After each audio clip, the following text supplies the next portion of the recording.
I mean, again, he doesn't know who Gabriel is, right? Because he didn't come from an Abrahamic faith. The people of Mecca were pagan. Quran is mentioned, if this book was from other than God, they would have found in it many contradictions. If a book is without contradictions, that has no bearing on whether it comes from God or not. I've had phone books that are inerrant, but I certainly don't think God gave them. That we believe without understanding. The brother asked a very important question, that most of the scholars say that listening to music, watching movies, and most of the television programs, they're haram. So how can we have fun? Let me tell you, brother, at the outset, that having fun is permitted in Islam as long as the fun is halal fun. That the standard narrative has holes in it. The Prophet tells us because Satan or the devil sleeps over our nostrils. Those who oversleep and not pray Fajr on time, Satan urinates in their ears. I really do think Jesus was crucified and that he really was dead and buried. He thought that he was a son of God in the sense that he was specially chosen by God. I think Jesus really did think he was going to be the Messiah, the future king of Israel. I mean, that is, after all, why they crucified him.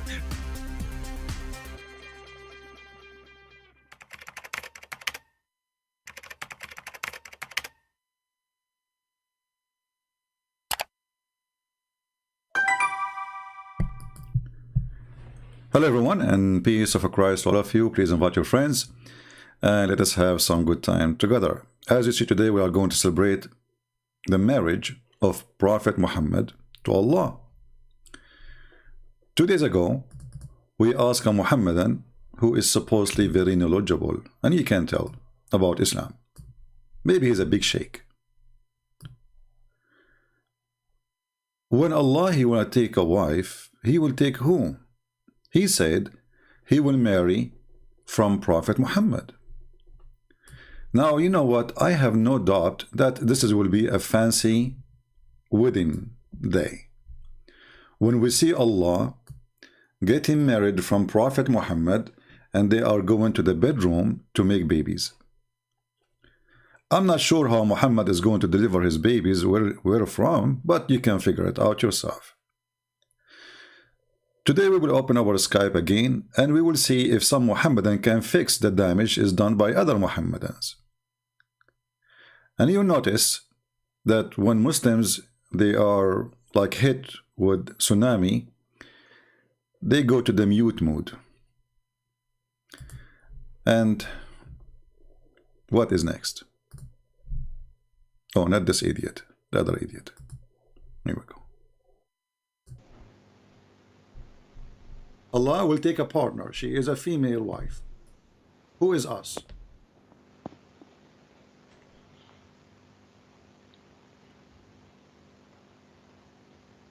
Tock, tock, tock, tock, tock, tock. Tick, tock. Tick. Tock. Tick. Tock. Tick, tick. Tock, tock. Taka, tak. Still we are waiting. Do you Muslim believe in the Trinity? No. Okay. Do Allah have a cousin? She's a female, she's pretty. Okay. So Allah will now take a wife and he will take us from us. He will take her from us.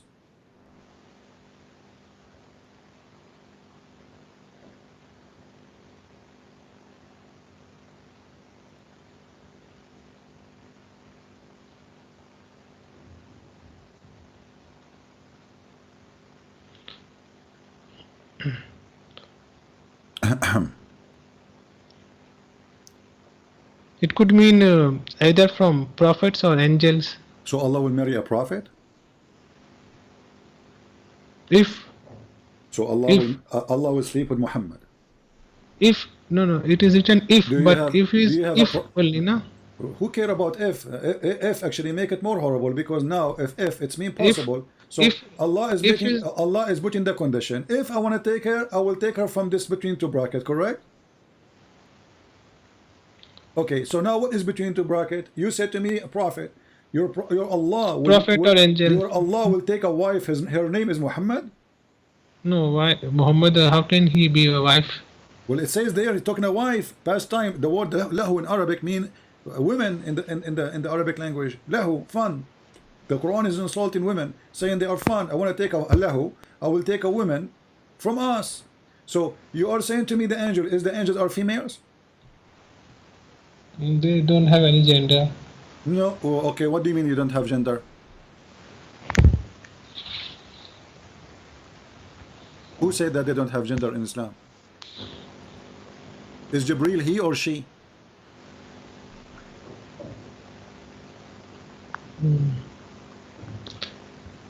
As far as I've heard, that angels do not have gender.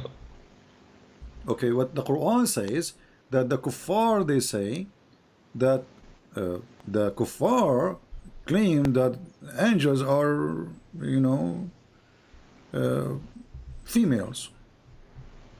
Kuffar claims, no, but okay, but you are it the is one who not the said to case. me, but It you is are, not the case. but you are the one who just said to me, maybe Allah will take one of the angels. Okay, one of the angels or one of the prophet. One of the women. Is any of the prophets in Islam, they are females? Yes.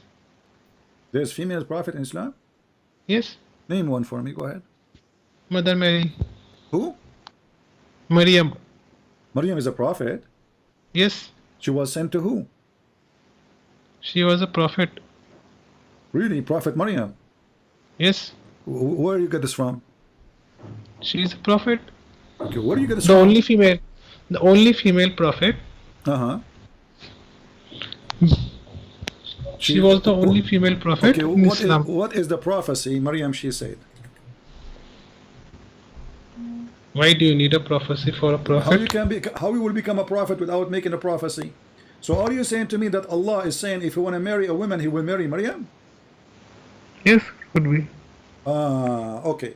But in order to marry Maryam, he have to be a human being like her. But the verse says if, and if is not. Doesn't matter, but he is giving you the possibility. Is I saying now, if I want to marry, I will marry, let's say, a woman with dark skin. That's mean I made the condition. That's the only woman I will marry from. If she have a dark skin, okay. That's mean I will not accept anything else. So if here is just about the condition of the kind, but still the kind doesn't make sense. What do you mean doesn't make sense? It makes a lot of sense. Islam, all of it makes sense. This is why this Abdul is going left and right, up and down like a yo-yo. You have no idea how to say. Suddenly Allah will marry a prophet, okay, and then you will marry Muhammad, and then he will marry an angel, and we ask him, is the angel female or male? You know, I mean, they are really messed up cult. Now we will open our Skype and we will give the opportunity to the Muhammadan to fix it. Duct tape time. So Muslims, bring your duct tape and call me and try to fix the Quran. This is my challenge to you. How fast you can duct tape the Quran to make it look better and without holes in it. Actually, already the word holes is used by your scholars. They say that there is holes in the narrative. So bring your duct tape. I will open my Skype and let us see if you can fix it. The one who can fix it, he will earn a reward from Allah for duct taping Allah teaching. All right, my Skype is open. Any Abdul from the Muhammadan cult would like to call us to duct tape the Quran, to duct tape Islam, is more than welcome. But as you see, very stupid cult. They have no idea what they are worshipping. And then we have another guy, he called me, I don't know which minute in that video, and this guy, he is all over the place. You know, he have no ideas what Islam is about. And every Muslim, he give you his own idea of Islam. Any Muhammadan would like to call us? I know now it's a Christmas time, people are busy, maybe doing shopping, preparing, you know, to invite family, etc. So I'm not going to keep you really long, maybe only 8 hours, you know. Short video. You know, short video of a Christian prince usually is like, I don't know. Allah knows best. Any Muhammadan? Who is going to duct tape the Quran today? Who want to fix it? And you know, I'm not going to ask you a question. You tell me what is the best of the Quran, and from there we go. You know, The funny thing you will see in the comments, some Muslim, they say, Christian Prince, he is picking up his cherries. That means you have cherries. Okay, that's a good one. You know even what that means when you say pick up his cherries? Very smart. So, you are ready for 8 hours? Oh, okay. Okay, I will make it shorter than 9 hours. Do we have any Muhammadan would like to call us? You know? Mayday, mayday, mayday. Duct tape is needed. The Quran is really messed up. Name for me one thing in this stupid book. It's not extremely stupid. Not only stupid. And we ask the Muslims, who is Allah? They say, see, Allah is one. Like, who cares if he's one or two or three? Abdul, is that even a definition? Allah is one. Like, who cares? I have 10 fingers. Each one of them is not like the other one. Does that mean one of my fingers is your God? So what does that mean? He give you a finger up, like Allah is one. Finger. Why you use this finger? Why you don't use the middle finger? Isn't Muhammad? He says, I am like the middle finger. Allah is one. Okay, is that the definition for God? Who is this God, Allah? Who cares if he's one? Shaitan is one too.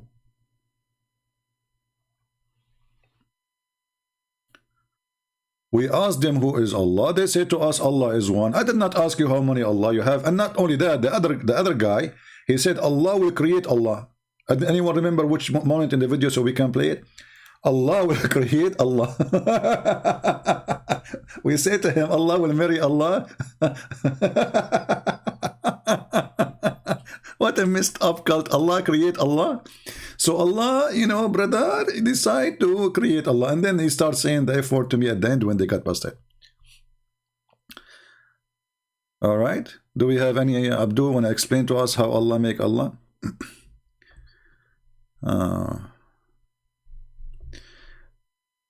Look what a Muslim he says. Look what a Muslim says. Guys, we have a victim. We have a Muslim victim. Let us see. Not the one in the picture, this guy. Mr. Wake Up Ummah, he is saying, what a coward are you, CP, forcing us to subscribe just to speak to you, desperate, self-righteous child. So Abdul, did I force you and you are a believer of Allah to bow down? Look at this. I have a new worshipper. I am Allah, worship me, and I am one. There's no two like me. And I just force you to subscribe to me, and now you are under my command. Okay, I advise you, I order you to do mut'ah. I order you now to stop doing mut'ah. You know what? I changed my mind. I order you to do mut'ah again. And you know what? Don't do mut'ah. Have you ever heard of a prophet? He allow mut'ah, forbid mut'ah, allow mut'ah, forbid mut'ah, allow mut'ah, forbid mut'ah, allow mut'ah. What's wrong with this God? And now you've been forced to subscribe to me? Are you going to accuse me of rape? Did something happen? What a victim you are. What a coward you are. You force us to subscribe to talk to you. You think, at least I force you just to subscribe. Your prophet, you cannot talk to him without paying him. Look at the Quran. Look at the stupid Quran. Muhammad, he will not talk to Muhammadan unless they pay him first. Muhammad, he opened a clinic, sexual clinic, not spiritual. That's why women, they come to him, Prophet, I saw a water between my legs. Should I wash it? Look at the topic, man. Look at the consultation. Look at the noble man. Look at the noble women. A woman, she is coming to the door of the Prophet and telling him, hey, Prophet, yesterday I was doing chikabika and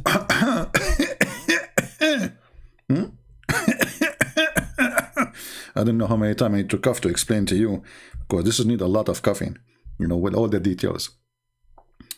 So, okay, I mean, this is a lot. Yes, because a lot happened in that night. A lot of things happened in that night. So the Prophet of Allah, he don't force you to subscribe, he forces you to pay in order to ask him a question about what is between your legs. Imagine you are married and your wife, she go to the Prophet. Say, Prophet, yesterday I saw one of my honeys in the bed, like I was thinking about him, and we were doing things like shika bika mika mika, you know, Pepsi Cola, Tapola, you know, 7-Up, you know, all the tricks. And the Prophet said, look at the question, look, I mean, this is deep. This woman, she don't know what to do now. She have a liquid there. Wash it, not to wash it, wash it, not to wash it, wash it, not to wash it, wash it, not to wash it. I mean, if you want to understand the idea, put the idea, write it on paper, and put it behind your windshield in the front of your car, and turn the windshield out. Like, wash it, not to wash it. Like, let me make it more understood for you, because most of you are not as smart like us Arab. You know, we are the best mason for all mankind, brother. We are the best in everything. Okay, wash it, not to wash it, wash it, not to wash it, wash it, not to wash it, wash it, not to wash it, wash it, not to wash it. And then suddenly in the middle of this wash it, not to wash it, bingo, she got an idea. Let me go to the Prophet Muhammad. He is so expert with vagina. This is a prophet of God. This is a religion. Wash it, not to wash it. And what is the wash it? We're talking about what? Washing what exactly? A vagina. Are you there, Mr. Ummah? Are you washing it now or not washing it? You see those Muhammadan, they read those things for centuries, but nobody notice how stupid is this. And not only this, you will see in the hadith a very, very, very, very, very stupid thing. I mean, things getting weird. The wife of Muhammad, she said to Muhammad, like, what the heck? Women get discharged? Salama, this is the wife of Muhammad, one of his, you know, smiled, like, he. And she said, does a woman get discharged? Wake up, Ummah. Your prophet was doing what exactly in the bed to the point his wife, she never get discharged?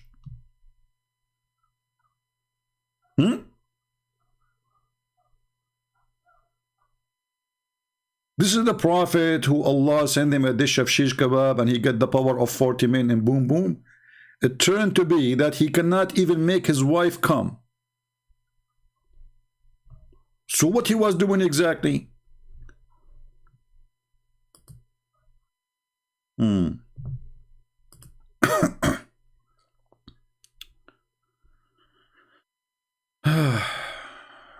Okay, sound good. Muhammad not mentioned as a prophet in the Quran because the time when Quran was revealed to Muhammad, it is being spoken to him through Jibreel. So Quran is a form the point of a view of Muhammad. What is that? I don't know. Are you a Muslim or you are just making if you aren't a Muslim, I will block you. If you are a Muslim, text me and I will call you. All right? Yeah. Don't text me in Skype unless you are a Muslim. Only Muslims. Only Muslims. Only Muslims. I don't know how many times I need to repeat that.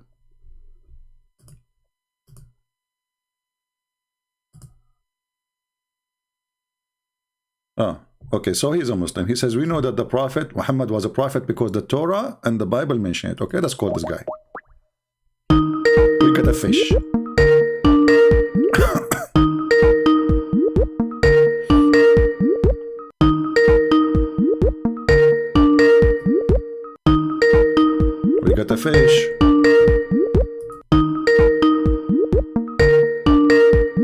Come on, answer, man.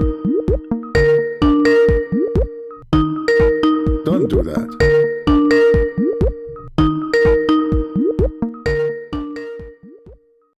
I mean, look how powerful the Abdul. They want to text me, but they will not answer my call. I'm going to mute the ring so it doesn't bother you. Yeah, he did not. Abdul is not available. Can you believe it? Look, look. It says Abdul is unavailable. His name is Abdul and he is not available. Give me 15 minutes. We know, look at this. Look how deep, brother. We know Muhammad is a prophet because the Bible and the Torah have mentioned it.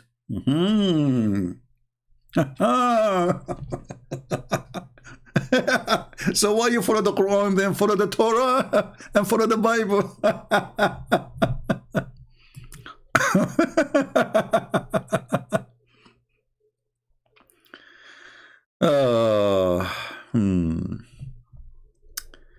Let us see.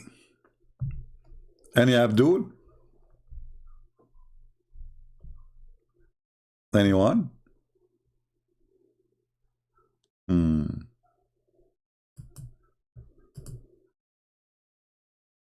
Who there?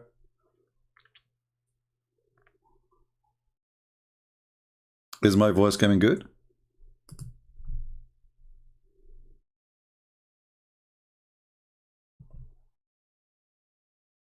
Any Abdul?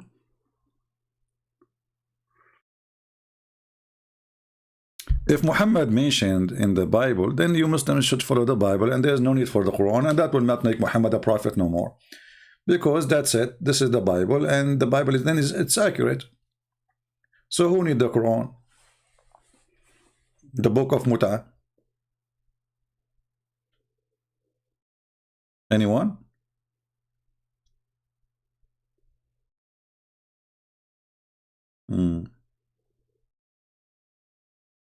Who is a smart Muslim would like to call us and tell us what's going on?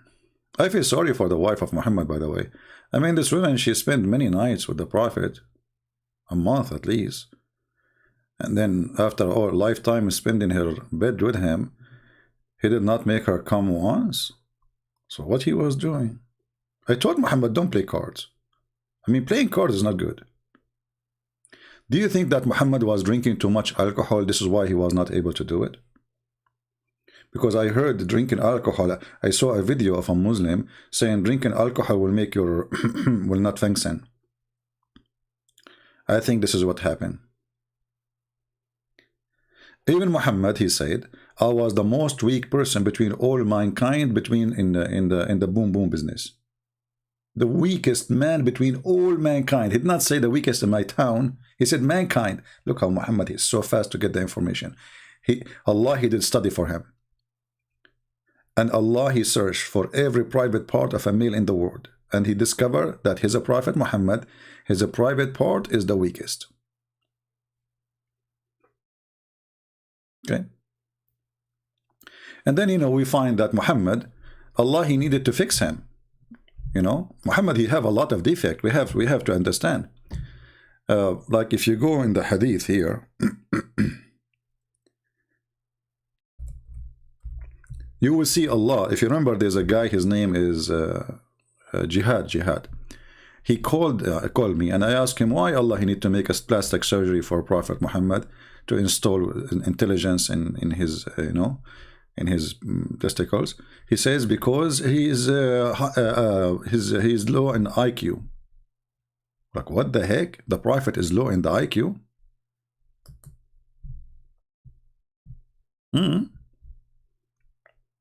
Have you ever heard of a God he sent to? And the funny is, the Muslim, they say to us, if Allah wants something to happen, he say B is going to be. Here we go. Look like the B of Allah is not working with Muhammad. Muhammad is so much damaged to the point he need to send surgeon. His name is Jibril. By the way, Jibril, this guy is good in everything. Do you notice that Jibril is the one who bring the Quran? Jibril is the one who take message from Muhammad. Jibril is the one who fight black magic. Jibril is the one who can cut your throat and clean your chest and your stomach, and he put it back. I mean this. And then Jibril is the one who is the perfect to install wisdom and faith. Multi skills. Look at this. So after Jibreel, he took all the material inside out of the chest of Muhammad. You know, here when I see the word material, I was wondering, like, what will be inside the chest of Muhammad? Suicide belt, maybe no. I mean, he did silhouette, no way. TNT, C4. I mean, what is inside the chest of Muhammad? And then he take it out and he washed what? Abodo, is that Abdul? He would have Abdul inside. No, abdomen. This is many men, they are Abdu. Oh, okay. So all the Abdu men, they were inside the Prophet, and he took them and he washed him with the water of Zamzam. Notice, he cannot wash it with 7-Up. No way. It have to be Zam, two Zam, like Zam square. Then he water with his own hands. He cannot use like, you know, like a laundry machine or no way, it's so dirty. So you have to use his hands. So the angel of Allah, his hands get dirty. He put like a container, he put Muhammad belly, stomach, testicles, everything there, and you know, he cleaned it till he cleansed the inside of his body. Man, that's a lot of work. I am guessing that he put even Muhammad inside the container because he is working in the body inside. And then a golden tray containing a gold bowl. Look, everything is made from gold there. Allah don't like, I mean, come on, gold. Golden tray. Yeah, I mean, what do you expect? What do you expect? Allah will send a what? Like a tray made in China? No way. This is a Prophet Muhammad, brother. So, tray containing a gold bowl full of belief and wisdom was brought, and then Jibreel stuffed his chest and his throat blood vessels with it. That's deep. That's really deep. If you don't believe in Allah, it's time to accept Allah as the only one who can stuff your chest with knowledge and faith. You know, there is no other religion, by the way, in the world, including all cults. They believe that faith and intelligence come in dishes. Not even Mickey Mouse. Allah, he brought a dish of faith. You know, I will tell you a secret. Sometimes people, they say to me, you are smart, including Muslims. But I did not tell you. I buy intelligence from eBay. I eat a dish, an average of a dish a day. It's costly, by the way, it's costly. I mean, you have to spend good money for it. A dish of faith. Even faith is coming in dishes in the cult of Muhammad.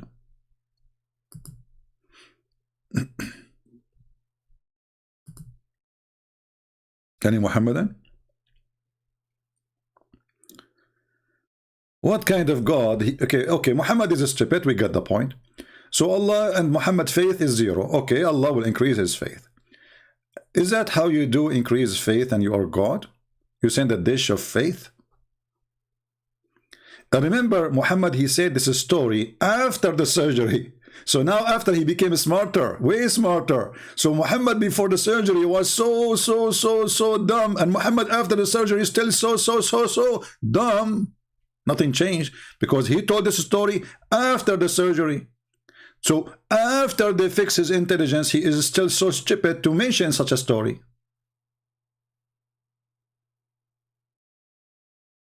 This is Muhammad after the surgery.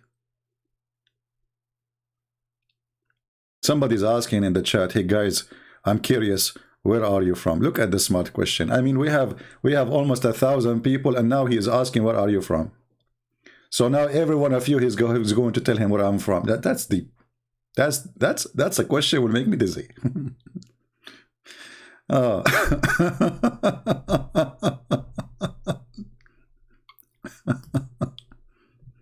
Hey guys, where are you from?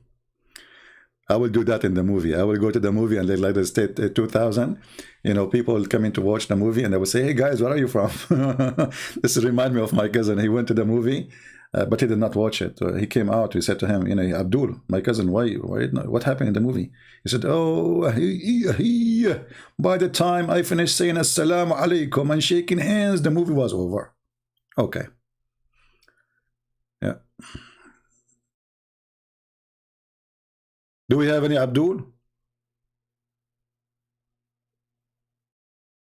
Do we have any Abdul?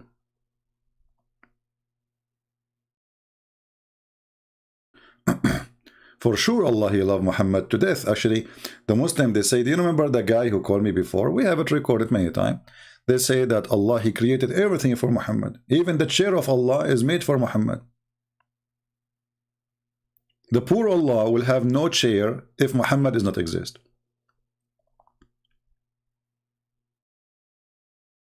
Any Abdul?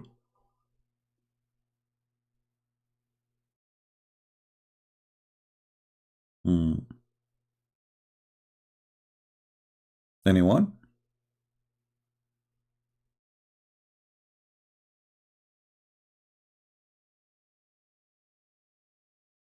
Any Muslim?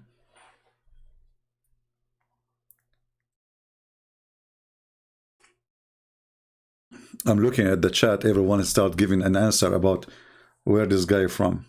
Yeah, smart people. Who is a Muslim would like to call us? I believe Allah Himself will convert to Christianity if He debate Christian prince. No, my friend, Allah does not exist to convert or not to convert. Allah is just a fiction. This is a God exists before Islam, and Muhammad, he just hijacked everything. Muhammad, he hijacked, you know, Hindu, Sabian, Christianity, Judaism, anything, you know, anything in his way, you know. Yeah, even Alexander the Great, he became a prophet in Islam. Even Alexander the Great, he have a section in the Quran. You know, who is the one who gave Alexander the Great wisdom? Allah. Who is the one who stopped Gog and Magog to come and conquer the earth? Alexander the Great. Who is the one who sponsored that idea? Allah.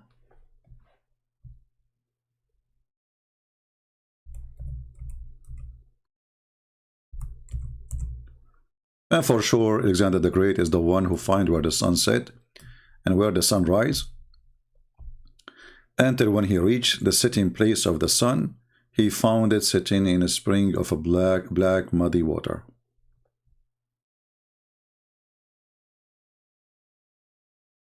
Any Abdul?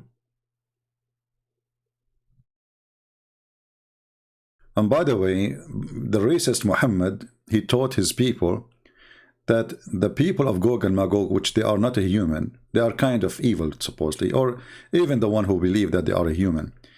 He taught them that they are Asian, in case you do not know, and they claim that the Turk is one of the tribe of Gog and Magog.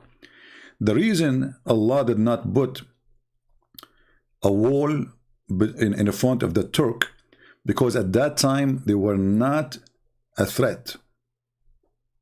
At that time. And if a Muslim, he dare to say I'm lying, call me and I will show you the reference. Anyone?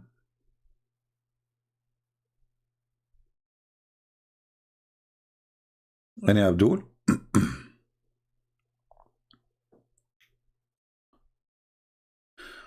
What is your opinion about the theory that Muhammad never been exist?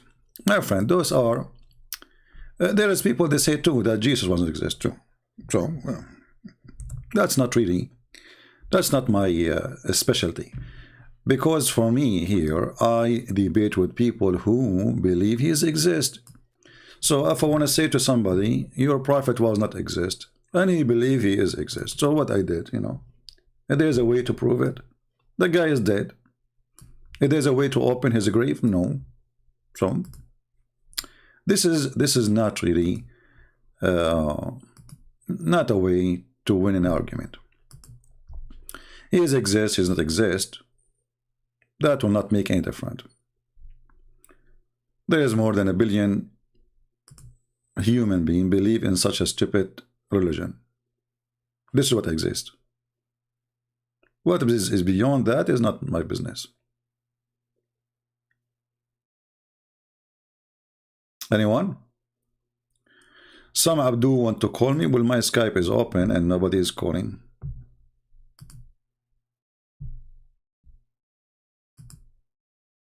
No one is calling.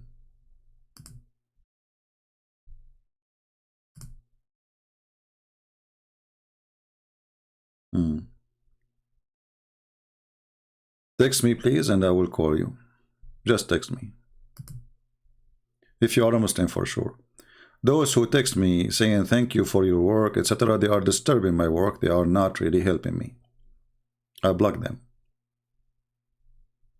You can say the same in the comment section, not in Skype.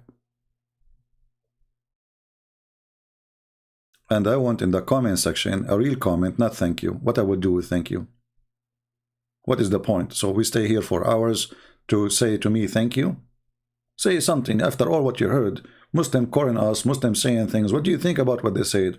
So this thank you is just you know, like somebody you know, like walking by, he is shy to say nothing, so he say thank you. I don't want it. Do we have any Abdul?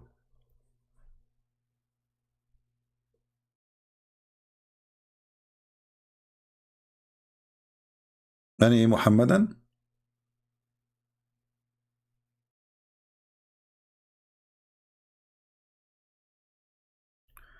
Third world countries are suppressed, but you know, suppression can happen everywhere. If you have a dictator, if you have a regime when in force, like now in America, we have socialists trying to take over, right? So they are trying to oppress people. They are trying to force them to do things. So oppression have nothing to do with the nation itself, as much it is let us say the culture, what people accept. People who believe in freedom, they will fight for it. People who became subdued, you know, potatoes, anybody can force them to do things. Focus in the topic. The topic is Islam is not about anything else. It's not about dictators. It's not about Al-Qaddafi.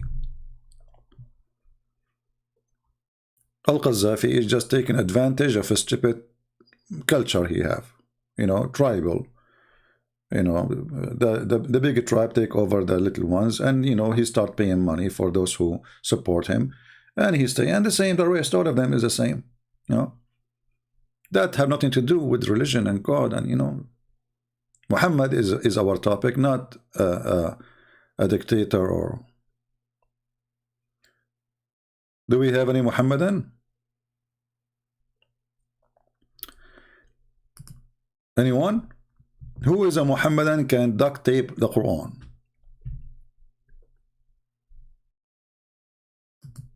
Who is a Muhammadan can fix the Quran? Okay, who is a Muhammadan can prove that the Quran do not need fixing?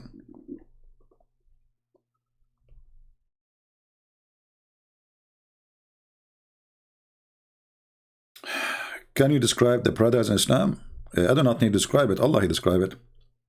By the way, I don't want to forget to mention that we will have our channel, which is going to study the Bible tomorrow.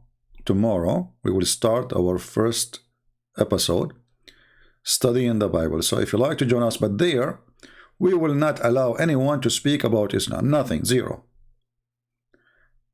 It have to be very clean language. Anyone who posts something in the chat is not right. This is Bible channel. We will block you immediately. It doesn't matter who you are. There's no debate, because debating will bring me to, if a Muslim call me to debate, then I will mention muta, and I will mention etc., and then I will mention etc., and then we'll find we, instead of having a Bible study, we end having again a filthy study. You want to debate me? Here we go. I'm here. I stay many hours. Call me. There, no debate.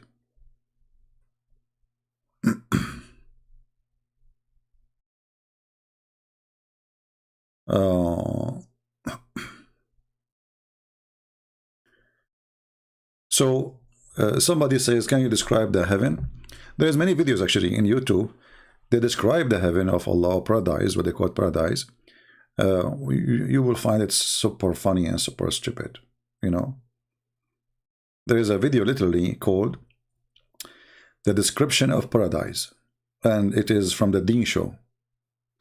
I played this video in a church, and people literally die from laughing. There's a guy, he cannot even breathe no more.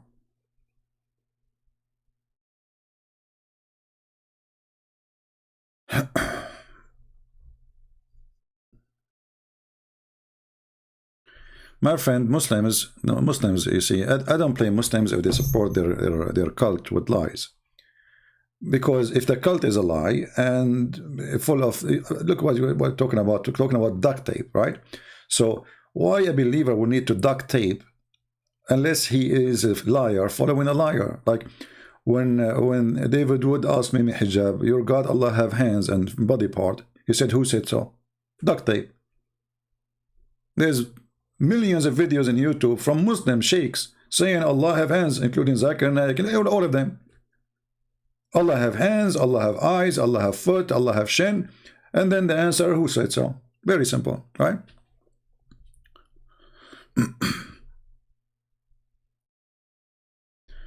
Could you please tell us about Islamic eschatology? My friend, I need a year to read even this word. I'm an Arab, and uneducated, like Prophet Muhammad, peace be upon him, and now you are asking me to read this word. Hold on. Hold on. It's coming. Is shatatology. What the heck is that? All right, I got you. So anyway, what we do here always, my friend, is comparing without making it about comparing, right? Because anyone who had little idea of Christianity, he knew how a huge difference between the cult of Muhammad and the teaching of Christ. You do not need to be a genius. So while in Christianity God is love, the God of Islam is kill them wherever you find them. Allah will heal the chest of the believers because they want to seek revenge. But revenge from what? They are the one attacking. So yeah. And then when we talk about heaven, and before the heaven, the judgment day will come, right? Then you will find the judgment day in Islam is very funny and very weird. You know, I mean, the ideas, Muslims themselves are confused. They don't know anything about the judgment day. Muhammad, he keeps saying things contradicting himself. As an example, if I now ask Muslims, what is the first thing will happen in judgment day? Who's a Muslim can help us? Eschatology? Yeah, I got it. No worry. We are just joking, my friend. People don't know Christian Prince if he is joking or not. I can read English fluently. You know, Shakespeare, my cousin, his real name is Shakespeare. What's wrong with you? Like, hello, we are the founder of Englishity. But Allah speak Arabic only. Okay, anyway. So, if you ask Muslim right now, how the judgment day work in Islam? What is the first thing will happen in Islam? In judgment day. Actually, there's a Jew, he came to Muhammad. Supposedly he's a Jew. And he asked Muhammad, I will ask you a question which no one knows. 3 questions. And look, they have to be 3. They can't be 4. No, Trinity. They have to be 4. No. 3. They have it to be 3. I will ask you a question which nobody knows except a prophet.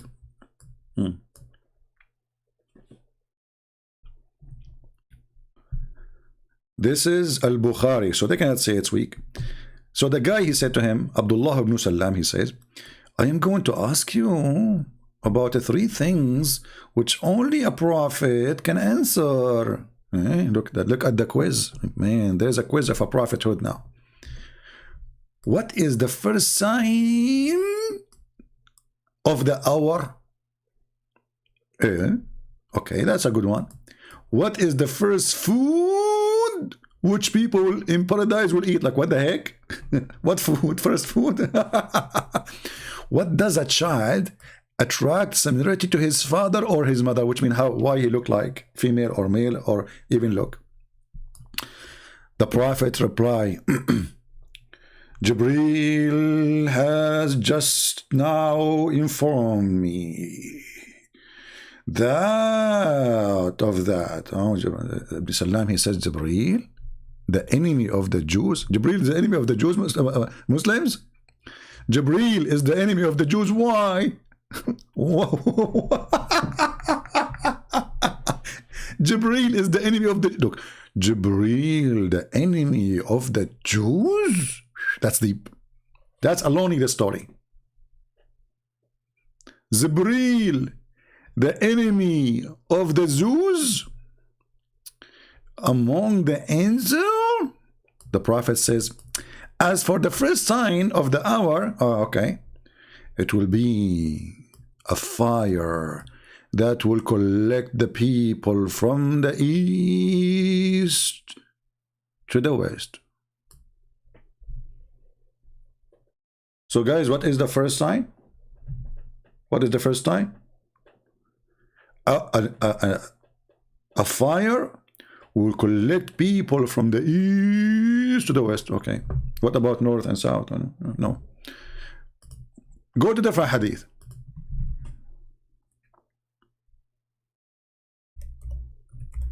What is the first sign of the hour, Muhammad?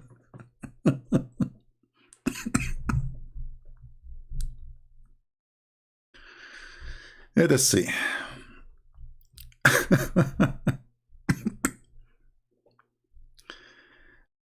We are trying to find some hadith about as-sa'a.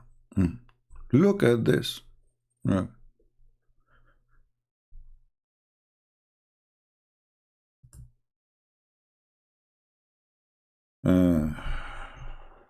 Remember, this is the first sign of the hour. The first sign. The other question was, what is the first sign? Look what Muhammad says here. Allah Messenger says, the hour will not be established till the sun rise from the west.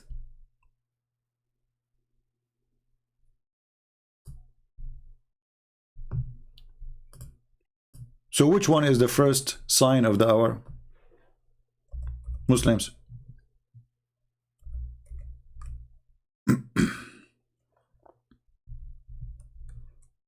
Any Abdul, can you help us?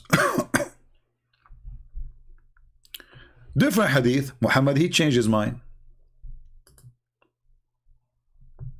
As usual.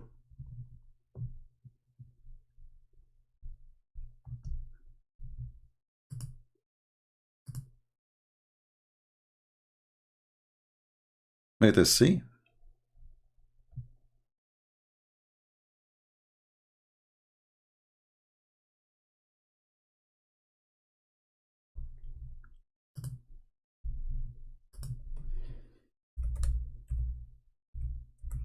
Until now, notice nobody wanna call to help Allah.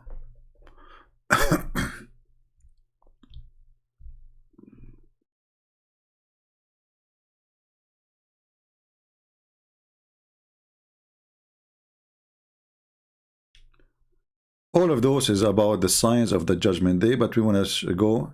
I think there's a Muslim trying to call. Let us see. Let us take a Muslim.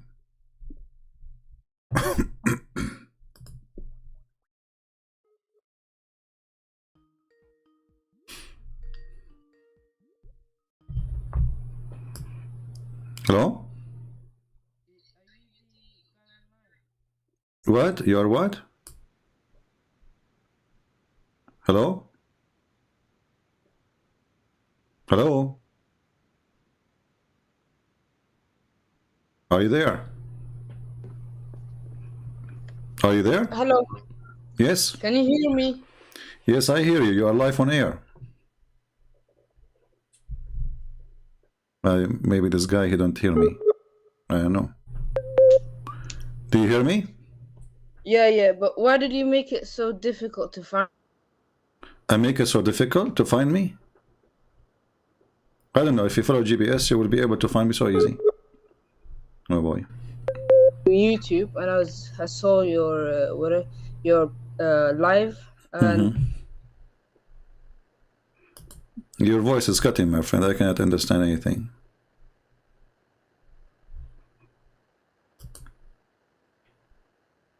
Hello? Are you there?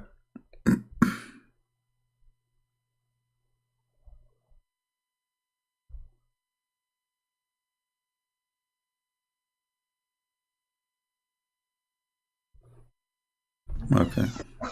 hello. How old are you? Are you old enough to talk to me, or you are just too young? Okay, well, this internet is horrible. I cannot really keep a conversation. And he sounds like a kid anyway, I don't know.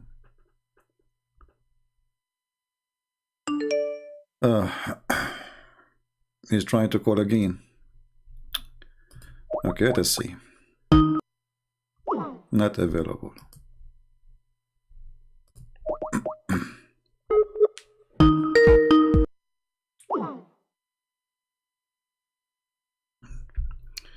All right, well, I'm trying to give a chance to everybody, but as you see, one of the false promises of Muhammad about the judgment day, that the Gog and Magog and the false the Dajjal, and those both of them, they will exist in his time. Muhammad in his time, he claimed that the Gog of Magog people or creatures, they open little hole in the wall to come, and he was scared. So supposedly they are coming in his time and nothing happened. And then about Ad-Dajjal, you know the story of Al-Jassasa, where supposedly Muhammad told the people about a group of Muslims. They went to an island and they found the Antichrist there. You know, this guy keep calling me. Let us call him.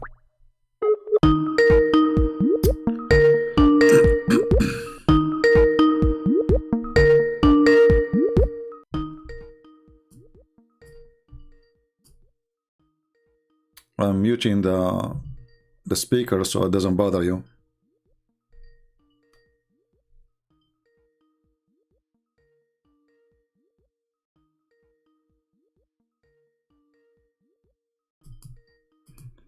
Okay, that's not working. We're wasting time. If any Muslim would like to call us, please feel free. So one of the lies of Muhammad, that the Dajjal will be from the signs of the judgment, the hour, the judgment day. And this Dajjal is the Antichrist, is the false Messiah.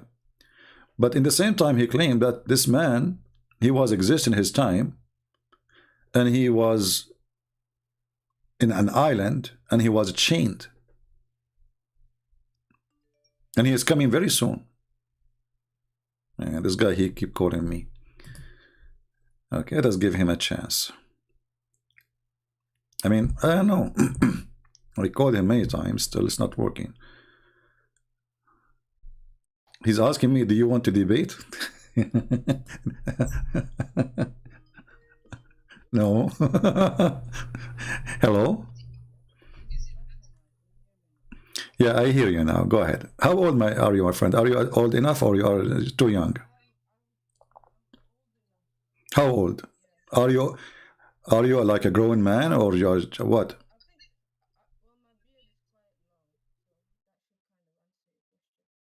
No, I don't know. I don't want to talk to kids. Are you okay, so you are over 20, 25? Are you over 25? Okay, no problem. So what do you want to say to us? Go ahead. Sorry, because your voice sound like you know, too young, so I want to be sure. Go ahead. Mm-hmm.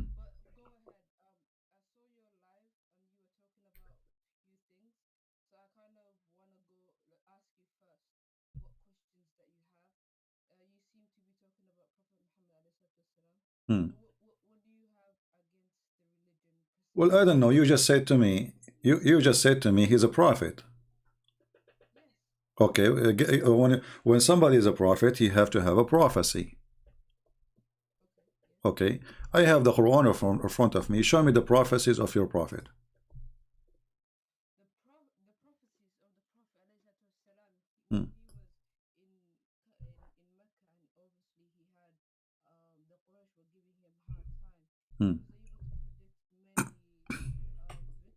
For his ummah, even though it was his downfall. So my friend, sorry, there was an error in the audio, so people did not hear in the beginning what you said. Guys, I apologize. There was an audio problem. Can you repeat from the beginning? You said to me, whatever you said to me. You said to me, I saw your life. Yeah, okay. Okay, you said what a prophet needs to have prophecies, correct? Yeah, okay. So Prophet Muhammad والسلام, and I asked you if you are over 25, you said yes, correct? Yes. Yeah, because people, let me explain, because people in YouTube, they have a difficulty to hear you. So now it's lagging. Yeah, now it's working. No, now it's working. Yeah, it's okay. But they were complaining they could not hear. So yeah, we talked about a prophet needs to be able to have prophecies, correct? Okay. In order to be actually, the Quran encourages you before you follow to actually think and question people. So the Prophet ﷺ, before he was a prophet, he was known as the Amin, who's well respected, a Sadiq, who tells the truth. So he was already a cherished character within his ummah, correct? Okay. So everybody believed him. Let me ask you then. You said that the prophet is known to be Amin. What Amin mean? Amin means someone who is worthy of trust, someone who is you can trust with your properties, someone who won't backstab you. All right. What do you think? I have a friend. Going back to your question, that a prophet needs to have prophecies. We want to stop here for a second. We want to stop here for a second. We want to stop here for a second. No, let me. You said Muhammad is an Amin. Go ahead. And I have a friend. He wanted to marry a woman, and this woman, her father don't want her to marry from this man. He's my friend, and then they agree to make the father drunk, so they can convince him that he married them already. What do you think about my friend? Is he Amin? Is he trustworthy, or this is a dirty trick to do? First of all, you seem to be jumping from one place to another. That's It is you who mentioned the word that Muhammad was a trustworthy. This is why we have to stop. No, look, let's just be professional, because we are professional. You are talking to the most professional. I'm asking you, is that a trustworthy? You are the one who mentioned the word trustworthy, so we have to stop with it for a minute. Was Muhammad trustworthy? Make someone drunk. You said make someone drunk. Yes, make someone drunk. He made he made the father of the wife, the wife he wanted to marry, drunk, and his wife, both of them did that. And in order to convince him, when he woke up in the morning, that they got married, and he was blessing the marriage. Why are you asking that? What do you think about a person like this? Is he trustworthy, or he is a fraud? Why are you asking me that? I'm asking. I want to see your opinion, because I want to see the ethic you have in your background. What kind of ethic? Is that a good ethic for you, or is this a very bad person? I think maybe you need a dictionary to know what Amin means. How making someone intoxicated a good thing? Like, do you know what the word Amin means actually? So, because what kind of scenario are you talking about? So does that made him a good person, or made him a very filthy person? I think that's for you to answer, because you don't know what I mean. Is how I'm asking you, help me. You made someone, my friend, help me. You made someone intoxicated, unaware of their surroundings, because that's what alcohol does. It makes you loose. It makes you not fully cognitive. Okay. So how is tricking somebody? I mean, like, what? Why are you asking me that? So he is not wrong. Okay. So you are saying to me this is not trustworthy person, correct? He's bad. Go ahead. Yeah. Okay, he agree. Well, this is what your prophet did. This is the Sirah. This is a Sirah Nabawiyya, Ibn Hisham. This is volume number 1 and page number 239. And this is the chapter name Imtihanu Khadija Burhanul Wahi. I'm guessing maybe you speak Arabic. Do you? Yeah. Okay. Yes. Read for me. As long as you speak Arabic, I want you to read. I put it for you on the screen. You read and you translate. Go ahead. I'm not looking at your live right now. You need to look. You need to look so you can read. Do you want me to give you the Go link? ahead, you read it. You read it out loud. I'll listen. No, I want you to read it and you translate. Look, right now I'm not close to it, so go ahead. You read and My I friend, listen. It open the doesn't really YouTube. matter, does it? Just be sure it's muted. Read for us what is in the screen, please. Go ahead. You read. I'll listen. Are you going to read or not? Go ahead. You will not read? I'm not gonna read. Go ahead. Read. No. What if I give you the link and you read from there? Just read. Why is that so long? Just because read. you claim you speak Arabic. I want to see how you speak Arabic. Do you speak Arabic? Look. Just read it. Listen. Do you speak Arabic? Do you speak Arabic or not? I'm not gonna read. Okay, I'm going to read in Arabic. I'm going to read in Arabic and you translate. Is that fine? Go ahead. No problem. Okay. Sorry, this is not the hadith I want to mention. By mistake, I opened this one. Okay, hold on. Okay. Okay, give me a second.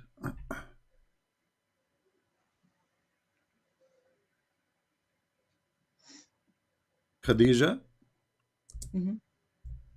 she made her father drunk in order to marry from Muhammad. And Muhammad, he have no problem with that. Let us see. And I will open a trustworthy source. So Muslims, which is what? Which is your Islamic books, Islamic books, Islamic books, What book is it? You will see. No, tell me, what book is it? You will see. Tell us the source and everything. Sure, I will show you. Always I show the source. We will never mention something without the source. Good to know. A reliable source as well. Sure, it have to be. Yeah. Okay.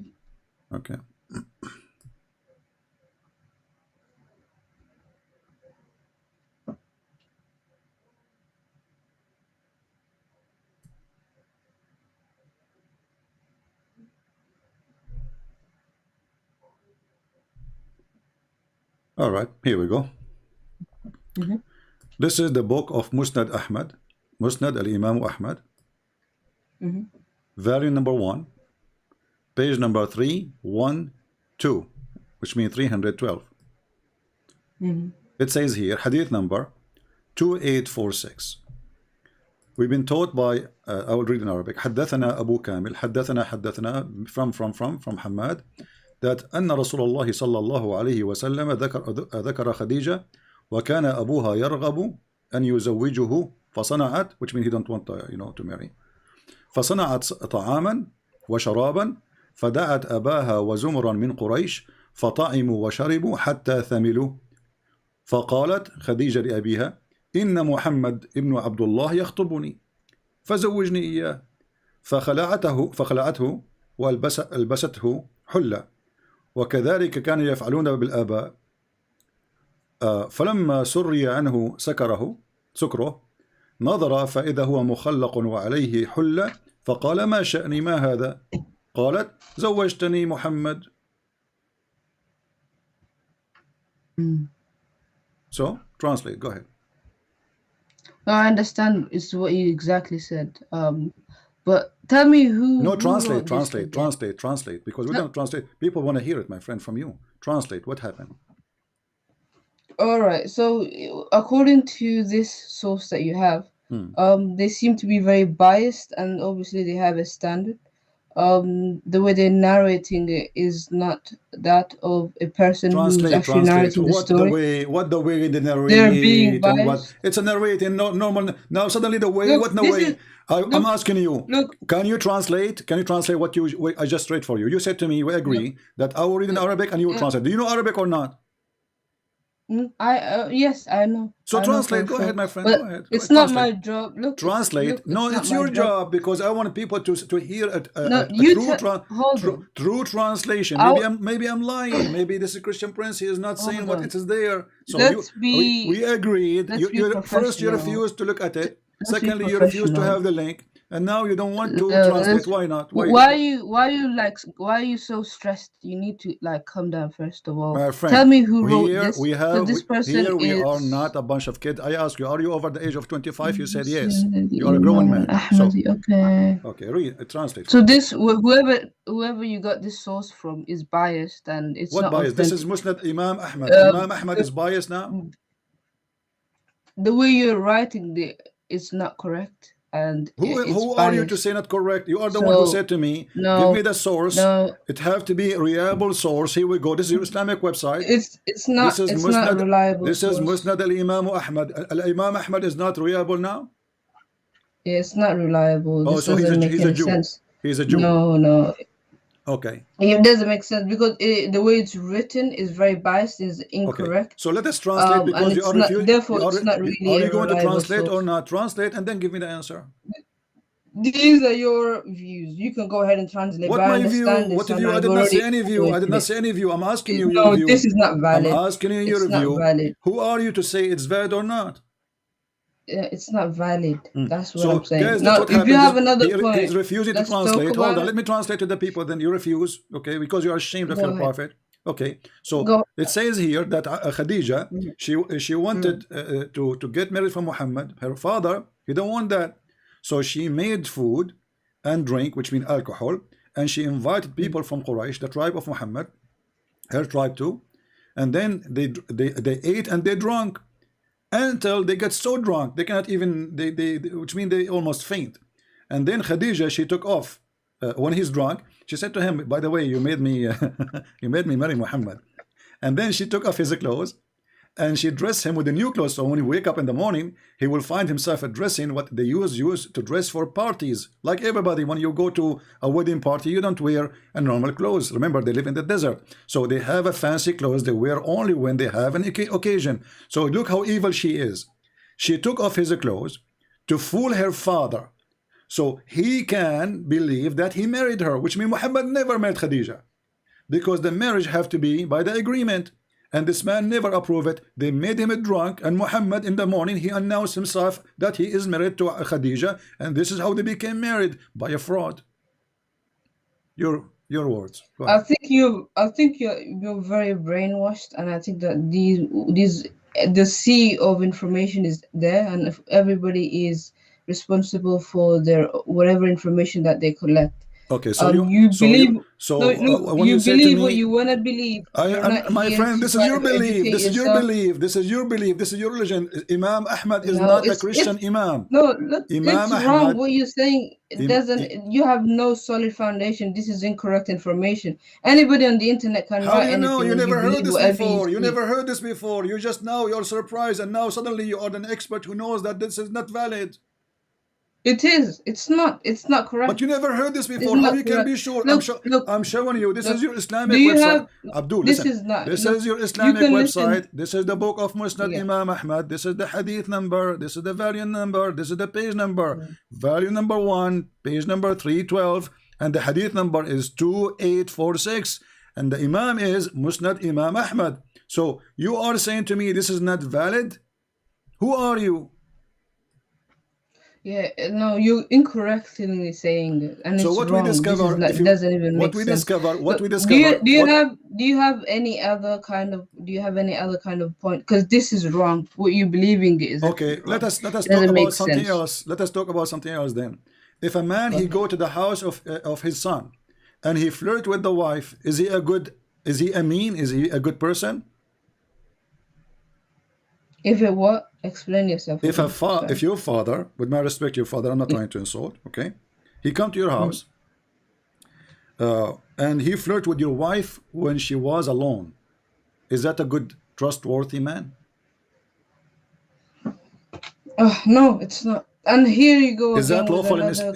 Is that lawful in Islam? Is that lawful in Islam? Is that lawful in Islam? Oh no, you're not allowed to go near someone else's wife. If a person he flirt with married women, is he going to go to heaven or to hell?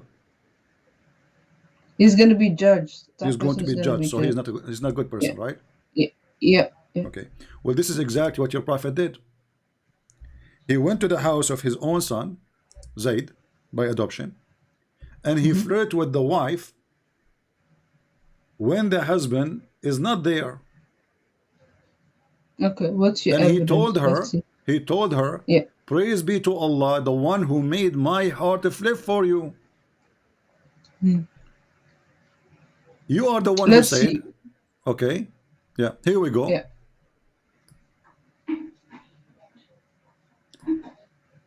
نكاح النبي بزينب بنت جحش It says here,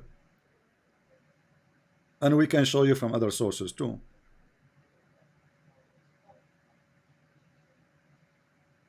فجاء زيد إلى منزله sorry, let's go from the beginning. جاء رسول الله صلى الله عليه وسلم بيت زيد بن حارثة يطلبه وكان زيد إنما يقال له زيد بن محمد. So Muhammad, he came to the house of Zayd, which is his adopted son, and he used to be called the son of Muhammad. فربما فقده رسول الله. So he wanted to check on him. He go to him. He said, where is Zayd? He went to the house of Zayd. So he went to his house. فجاء منزله يطلبه فلم يجده فتقوم إليه زينب فتقول له هنا يا رسول الله. So Muhammad, when he saw her, he said to her, سبحان الله العظيم سبحان الله مصرف القلوب. سبحان الله العظيم سبحان الله مصرف القلوب. Your prophet is flirting with the wife, saying to her, praise be to Allah, the one who made my heart to flip for you. When Zayd, he came back, he told his wife about what his father said. And then the man, he went to the house of Muhammad saying, please let me divorce her, because now they knew that there is something going on between the wife and the father. You know, this sounds like a bedtime story, because you keep making up all of these stories and there is no point of debating if somebody believes something that doesn't exist. Is that your book, or this is my book? You just said this is bedtime story.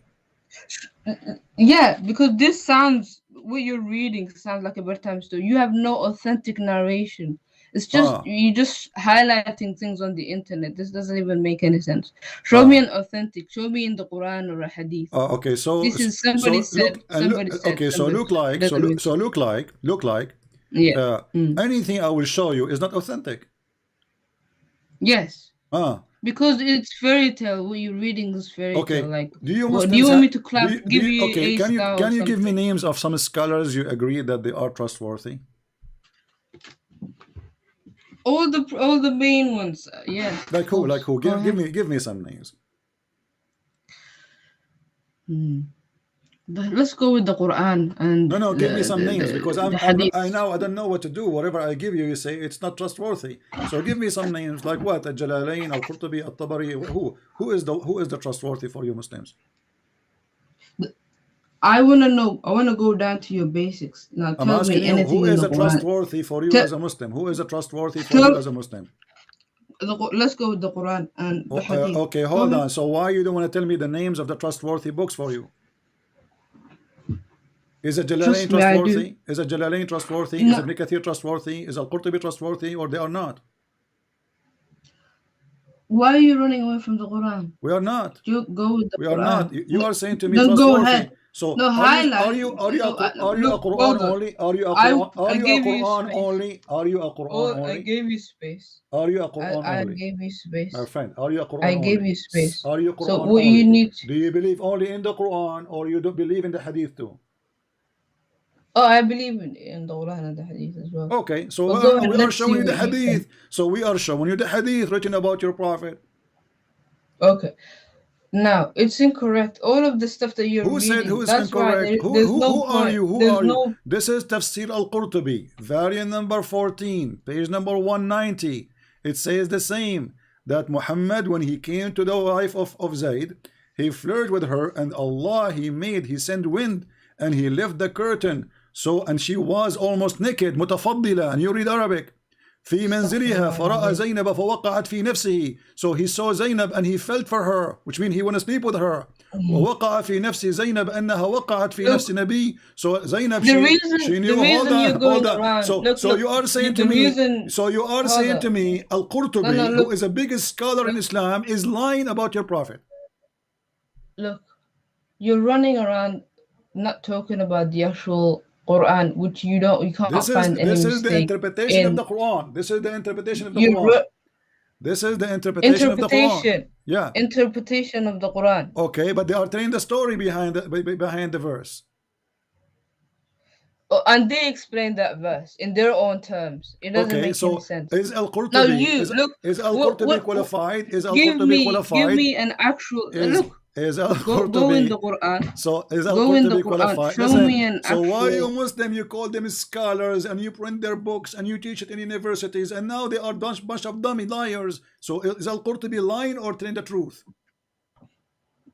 Go on the Quran. There's no point debating, honestly. Go on the Quran. Yeah, and let's talk So about now that. you don't want to read your books. Now you deny all your books. Anything I will show you, you don't accept. The stuff that you're showing doesn't make any sense. We don't need Does it to make go sense to over who? this It again makes and sense to all Muslims. This is Al-Qurtubi. Who are you? No, it doesn't. Are The you- stuff that you're saying is literally on the internet. You just highlight. We talked about this before. You're avoiding the big topic, which is the Quran. If you want to talk about the Quran, you're more than welcome to. Get me verses from the Quran. So and don't let's lie talk to about me. that. Don't lie And and let's say. talk about the hadith. So don't lie Because and these say that books- Muhammad these was a books- trustworthy. These books I these stop books here. Remember, I that stopped you're here. bringing don't I make any stopped here sense. because you said Muhammad is trustworthy. So you lied to us. He's not. Nobody's lying. What you're reading is incorrect. You can't false Okay, accuse I want somebody. you to fix it. Is it incorrect or it's a lie? Sorry, what? Is it incorrect or it's a lie? About what? About Muhammad flirting with the wife of his son. It's incorrect. It's What does that mean? incorrect. Is it a lie? Is it a lie you or can't- no? It's a lie. It's a lie. So why you It's a Muslim lie, print yeah. that? Why you Muslim write such a thing in your books? Those are your scholars. Why they are writing those? Look, we talked about this. This isn't right. What do you mean? Because it's shameful. The sources Okay, are now not let us go to the reliable. Quran. This isn't in Are the you going Quran now? or in the Hadith. Are you going now to accept This the Quran isn't or in the not? Quran Let us or go in to the the- Quran. No, or it's in in the the Quran too. Hadith. It's in the Quran too. Read with me. Show me where- show me. Chapter where it is. 33. Chapter 33 in the Quran. Bring it up. Bring it Muhammad up and read it. Zayd, he go back after he heard that his wife been flirted Look, with look, the look. father. Hey, listen. Look, go on the Quran. Show me the exact verse. Read it out loud. Let's Chapter talk about 33, verse number 37. Go and read it. that. Read it. You read I'll it. listen read it. to you. Go ahead. Read it. I'm losing my voice. You read it for me. Can't you tell? I'm shouting. You read it. No, Go ahead. you My like. friend, you are the like Muslim. to What's wrong with speak. you? Go Do you ahead. have to read everything for you? Read at least. Are you wasting the opportunity to read to the kuffar the Quran? I'm giving you the honor to read Read the it. book. No, read it. Maybe you get hidayah. I'm going to from it. hang up Allah on you hidayah if from you it. don't Go ahead. read it. My friend, I'm losing my voice. Read it for us. What's wrong with you? You will not read anything. You like to talk a lot, so I'll give you the stage. Go ahead. No, it's Read your it, and prophet I'll who like to listen. talk a lot. Here we go. The man, he came to the prophet and says to him, please let me divorce my wife. Muhammad said to him, oh no, don't divorce her. So Allah, he says to him, why you are hiding what is in your heart to her? Look, read the ayah. Just read it. I gave Be you the quiet and ayah. just read. I gave you the ayah. You read it and everybody will laugh. Chapter 33, verse number 37. Your God Allah is supporting a man who is flirting with the wife of his son. And he's saying to him, why you lie? Why you lie? You don't tell the man that you want this woman. Why you don't tell him what is in your heart for her? The verse in the front of you.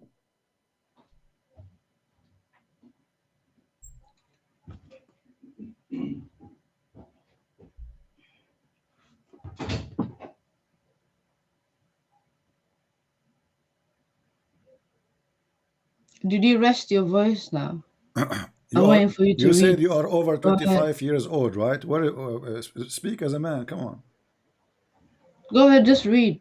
You I'll read. listen. You read. You are a potato now. You are being smoked before we start even debating. We did not debate yet. There's no point debating. The first game you said, I don't accept those hadith. One after one. I don't accept those sources. One after one. And now we are showing you Quran, still you don't want to read it.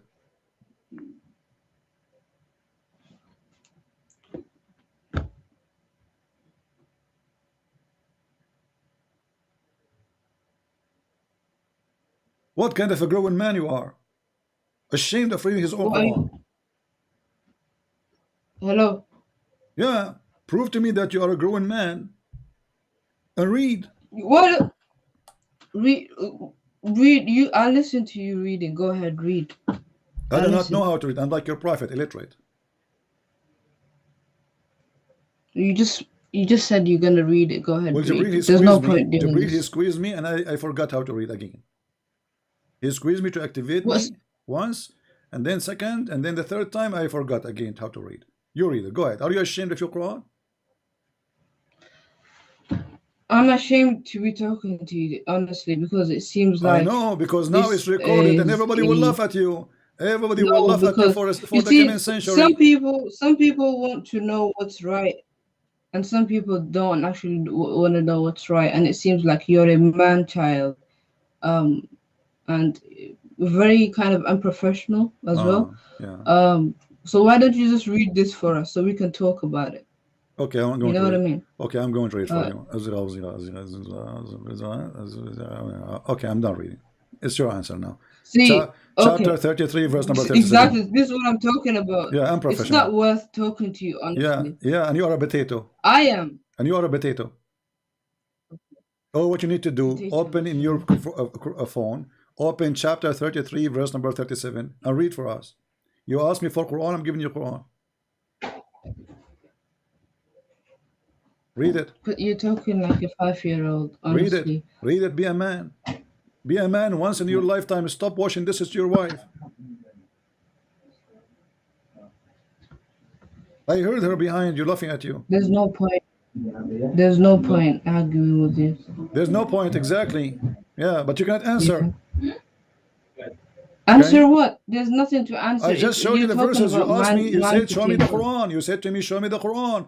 What kind of God he said to his prophet, why you are hiding what is in your heart for this woman? What he have in his heart? The woman, Look, she's still married. If you read it out loud,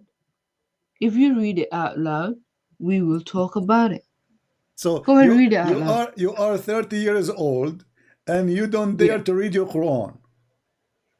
Who said I don't dare to read my own Quran? Then read it.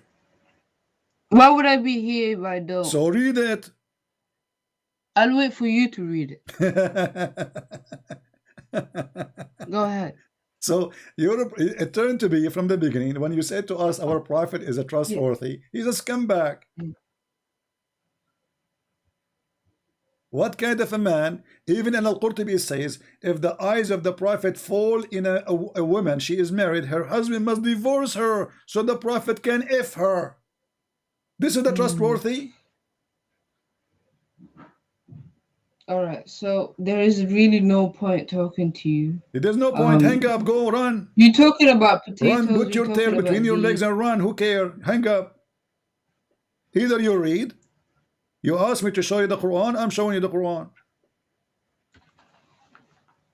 No, I think that some people. What is in the heart of Muhammad? It says here, you hide what is in the heart of you. What is in the heart of Muhammad? The man, he came to Muhammad saying, I want to divorce my wife. Muhammad said to him, don't divorce your wife. Look at the coward. A second ago, he was flirting with the wife, sorry. And now he is saying to the man, because now he getting busted, embarrassment. Don't divorce your wife, okay? Don't keep your wife. So Allah, he made a verse for him supposedly. Obviously, Muhammad making that. So Muhammad, after the guy, he left. He said to himself, why he did that? I want the woman. So he made a verse claiming that Allah told him, why? Why, Muhammad?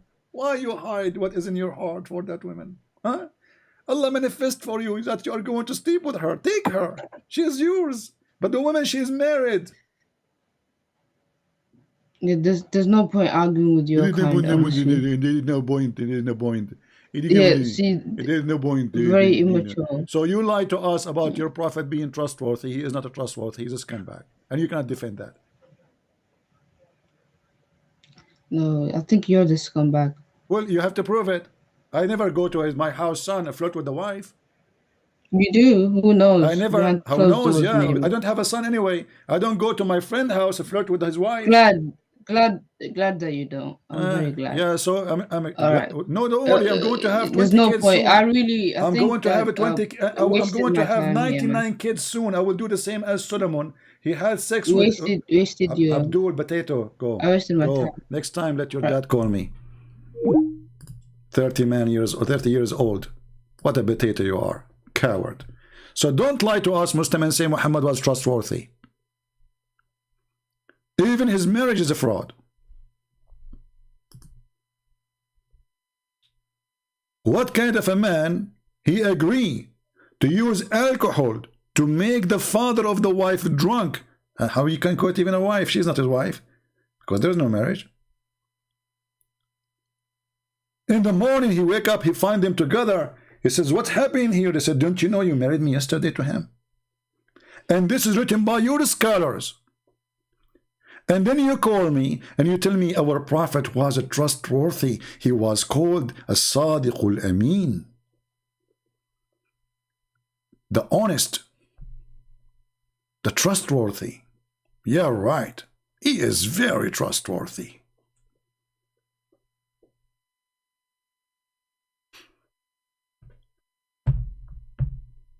Any Abdul?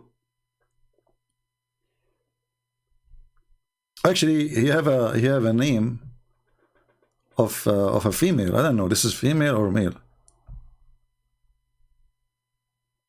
Maybe he's using a female account. I'm not sure. So what happened to this Muslim? He got shocked with the lies they told him about Muhammad, the amazing guy, and then he found that as a prophet, he cannot be trusted to enter his house. Can we even trust Muhammad to be with a child? When Muhammad he go after Jabir, and he said to Jabir, why you are in rush, Jabir? Jabir, he says, I'm newly married. Muhammad, he says, did you marry a child so you can play with her and she play with you? Jabir, he said, oh no, I I did marry a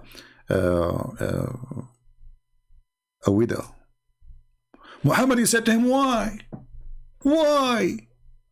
you don't marry a little child so you can sport with her? She make you laugh. She will amuse you. This is a trustworthy? He go after a married man and he start whispering in his ears like the devil. Make him believe that he should leave the women he married and go after a kid. This is the trustworthy? This is the good friend? This is the good prophet? Whispering like the devil in the ears of a man, he is already happily married. What's your business? And what kind of a prophet of God, he wants you to go and marry a child? Look what the guy he said to him.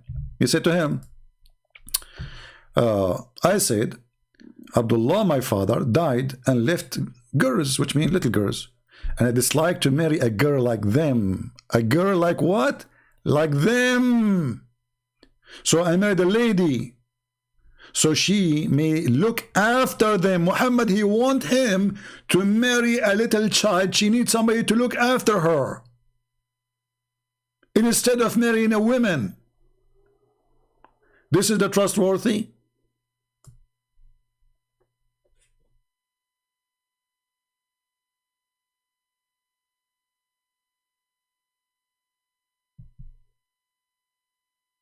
How are you doing, Mr. Mahdi? Why you don't call me Mahdi? We have Mahdi. He became a prophet suddenly. The world is ending soon. Well, you're a prophet. He said that long time ago and nothing happened.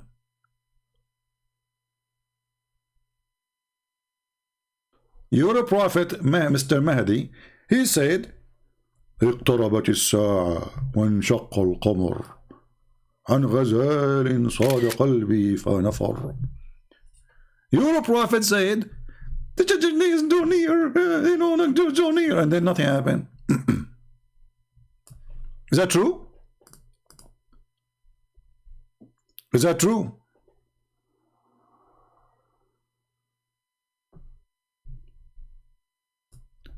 The judgment day started in the time of Muhammad according to Muhammad. If you go to the chapter of the moon, not the chapter of the sun or the scorpion or the crab, because it's a zoo, you will find the following verse. the judgment day literally started in the time of Muhammad. Chapter 54, verse number 1. The moon has been cleft asunder. And look at the translation. They say, the people of Mecca requested Prophet Muhammad to do them. What is this? This is the Quran? Unbelievable. And they requested, really they requested. So how come the Quran said Allah refrained from making miracles? The hour is nigh, and the moon is cleft asunder. And okay, this is 1400 years ago. So the judgment, they started already. Your prophet lied. Who's next? Remember, when you say something to me, anything you say, I will stop you to investigate. I am not David Wood. I am not the apostate prophet. You can say whatever in the, you throw it in the, like you are making beef, ground beef. You throw whatever between, and then it's going to come inside the beef and it go. Whatever you say in front of me, I'm going to check it out.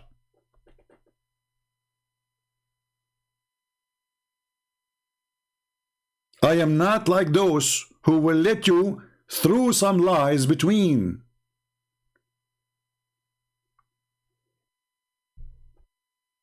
Any Muhammadan?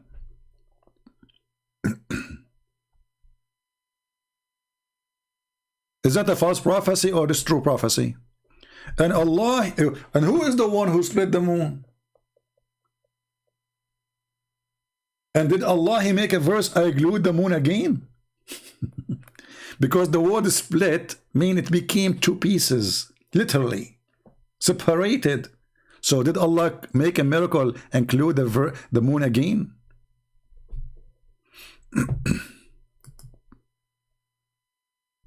Any Muhammadan?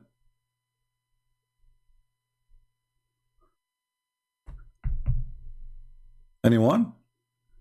Who's next? And then the Muslims, they will make a video to refute a Christian prince talking to themselves. We open the weapon sky for them. Call me, prove me wrong. Here we go, a bunch of potatoes. This hadith is not true because it doesn't make sense. So if it's not true and it doesn't make sense and it's not right, why you Muslim have it in your books? Isn't it weird? This hadith, brother, obviously is a fabrication. It's da'if. Anything is embarrassing is da'if. And da'if, by the way, is accepted. This is why Sheikh Hamza, he said, the da'if hadith is a weak hadith is a weak argument. Go watch his video. He said weak hadith is a weak argument. Yeah, and he was trying to use the duct tape by saying this is da'if and this is not accepted and this doesn't make sense and this is not right and this is duct tape. Here we go. We asked them to not to use the duct tape too much, but they cannot resist the temptation of duct tape power. But you cannot use duct tape with me.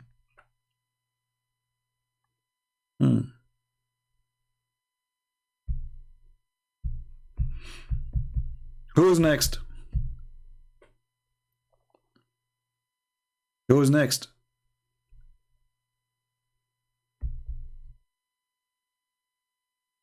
So Muhammad is not trustworthy. He's a very bad person. Extremely disgusting person. A thief. Pedophile. Like, he loved to lie as a business. Even the Quran says that Muhammad, he told his wives to lie. He told all his wives, to who knows his secret, to lie. The God is a liar. Muhammad is a liar.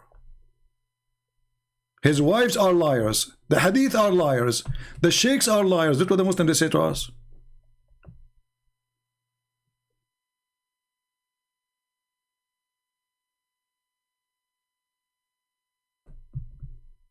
Any Abdul? And look at this chapter, how silly, how stupid it is. There is no meaning.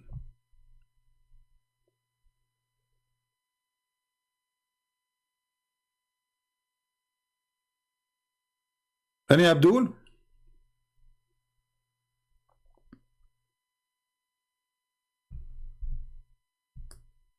And you know, I'm so glad that the Muslims, they were collecting everything about their prophet. So today we can read it. And they try to escape it, you know, to escape the reality check. But how they can escape it? I mean, this is written by their hands. Preserved by them, by the caliphate. How they can run away from it?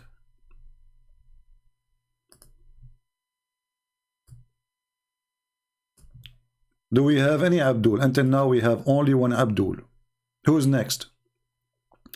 Again, I want to remind you that starting from tomorrow, December 24th, we are going to have a Bible study in our other channel, and you can see it in the message there. I hope my voice by tomorrow will be better. Any Muhammadan?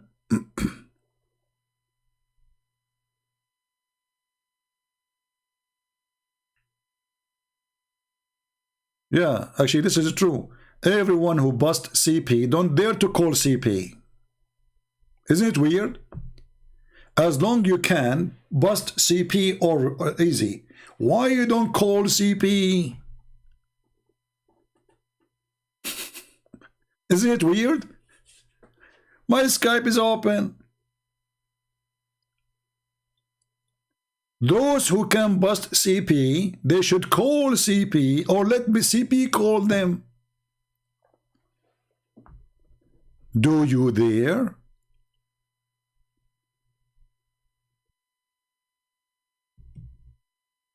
Anyone? And by the way, the more they make videos, I mean, they make videos, they put cartoon, they put funny pictures, supposedly this is me, whatever. And Christian Prince, suddenly Christian Prince, he became a Mickey Mouse or so, you know. You are bringing more people, oh, that's all. Because even the Muslim who never heard of me, he will wonder, who is this guy? Let us go and watch. And then when they come here, they see that it's a deity of Allah.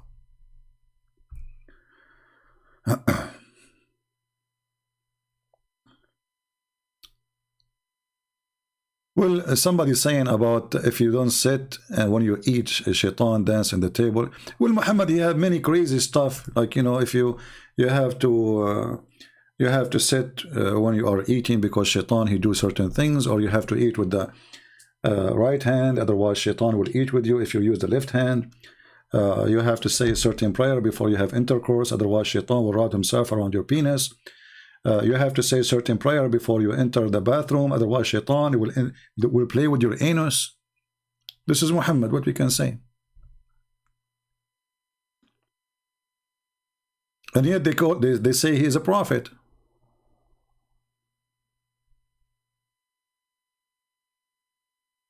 He is a prophet. Like, where is the prophecy of the prophet? How Muhammad is a prophet? So people like this guy, how do you call? Use a Skype, Mr. Hamza. Use a Skype. You never heard of a Skype? So those people, they used to speak to Christian. They say the prophet was trustworthy, and the Christian, what do you say? Okay, he was trustworthy. The prophet was amazing. Oh, he was amazing. So when you talk to me, I will stop you with everything you say. We can't just let it go. We have to investigate the truth of it.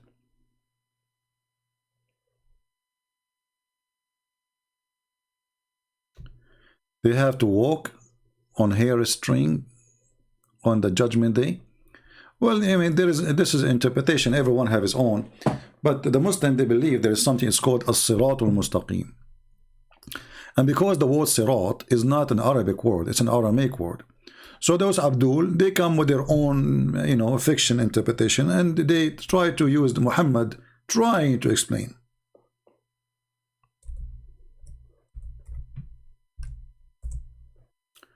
If you go in the Quran, you will find that this word sirat repeated many times. Almost 45 or 48 times, you know. Sirat, sirat, sirat, sirat, sirat, sirat, sirat. The second you ask them, what is this sirat? They have no idea. Everyone have his own interpretation. Some they say it's a bridge. Some they say it's a rope. Some they say it is a building. Some it's because it's a theft.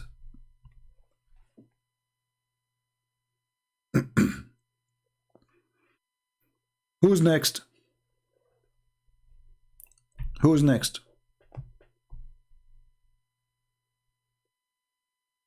Actually, even Allah, He is on that bridge. Can you believe it? Inna Rabbi ala siratum mustaqim. How Allah is in that bridge? What He's doing there? And look what they translate the word sirat, straight path. This is chapter 11, verse number 56. You go to the different chapter, the beginning of the Quran, chapter 1, verse number 6. Show us the straight way. Is it really straight way? It's not curvy?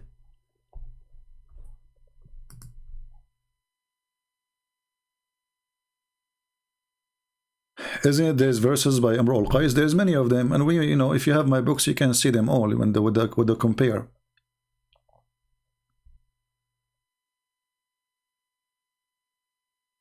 Do we have any Abdul? Mayday, Mayday. Who is Abdul? You know, when this Muslim guy, he was talking to me, we have 1500, and now we dropped to 1260. Look like people, they like to see fight, huh? Yeah, very peaceful people. They love fighting. You read for me, you read. Okay, I'm illiterate like you. Have you ever heard of a prophet? He is illiterate. The Muslims, they say the Bible speak about him. He was illiterate. The Bible speak about illiterate, false prophet. They say we are illiterate because they are lying. They are saying we don't understand. So they claim that they do not understand, so they don't practice.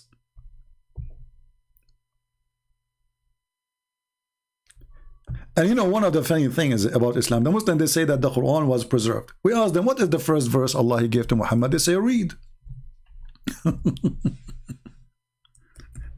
Okay, so so the first verse Allah He gave to Muhammad was wrong?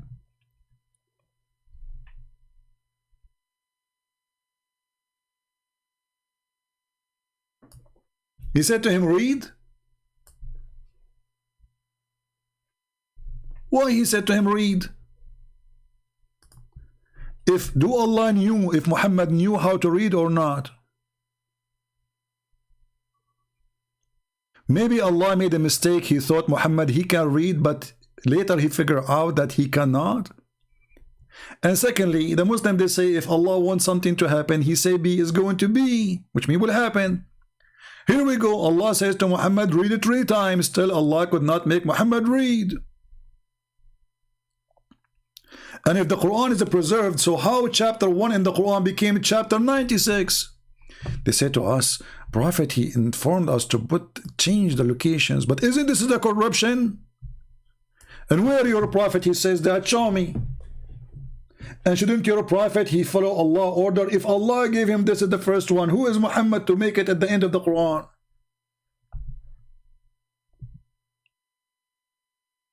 And when Allah, he came to Muhammad and says to him, read, do Allah knew that Muhammad knew how to read or not? If you do not know, what the point of saying to him, read? And look, the Muslim, they try to fix it. They says proclaim. What proclaim mean? Hey Muslims, the word in Arabic, it's not even an Arabic word. It is Aramaic word. Iqra, qarra, wara'a. From you move your lips for what you see. So the Muslim, they decide to fix it. They come and they say the proclaim. How he proclaim? It is an order. Proclaim what? He did not say anything to him yet. You change the translator, you will find totally different translation, brother. Why? Because the Muslims trying to duct tape Muhammad. Let us go to Hilali and Khan. Muslims, they like this guy. Read. Okay, like read what? Did you give him anything to read?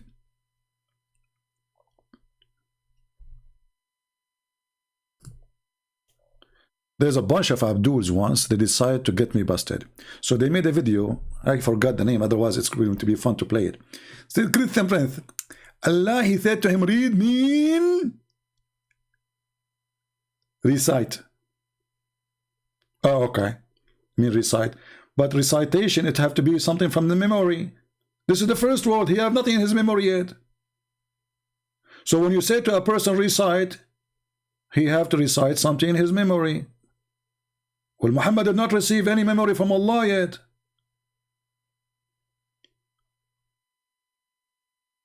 What a crazy religion.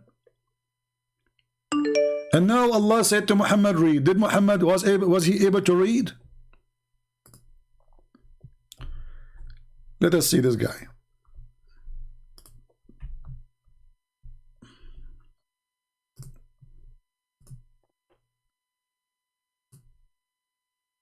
We have a Muhammadan trying to call us.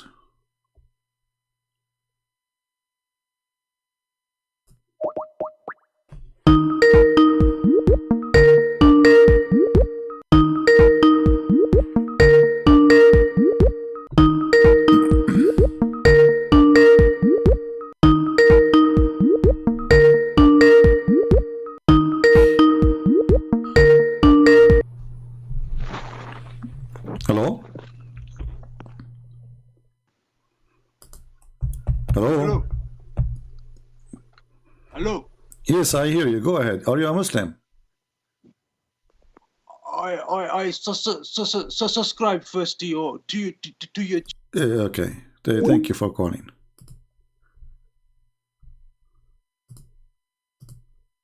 I'm not looking for a comedian.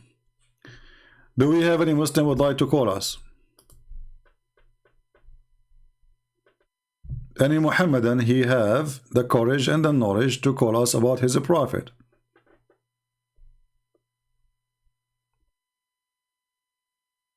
Anyone?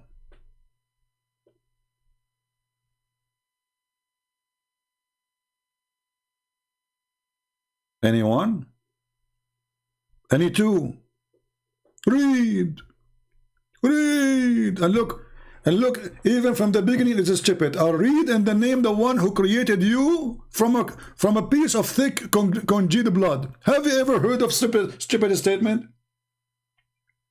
We are created from piece of dead blood? Is that how we are created? Is your God Allah a Hindu?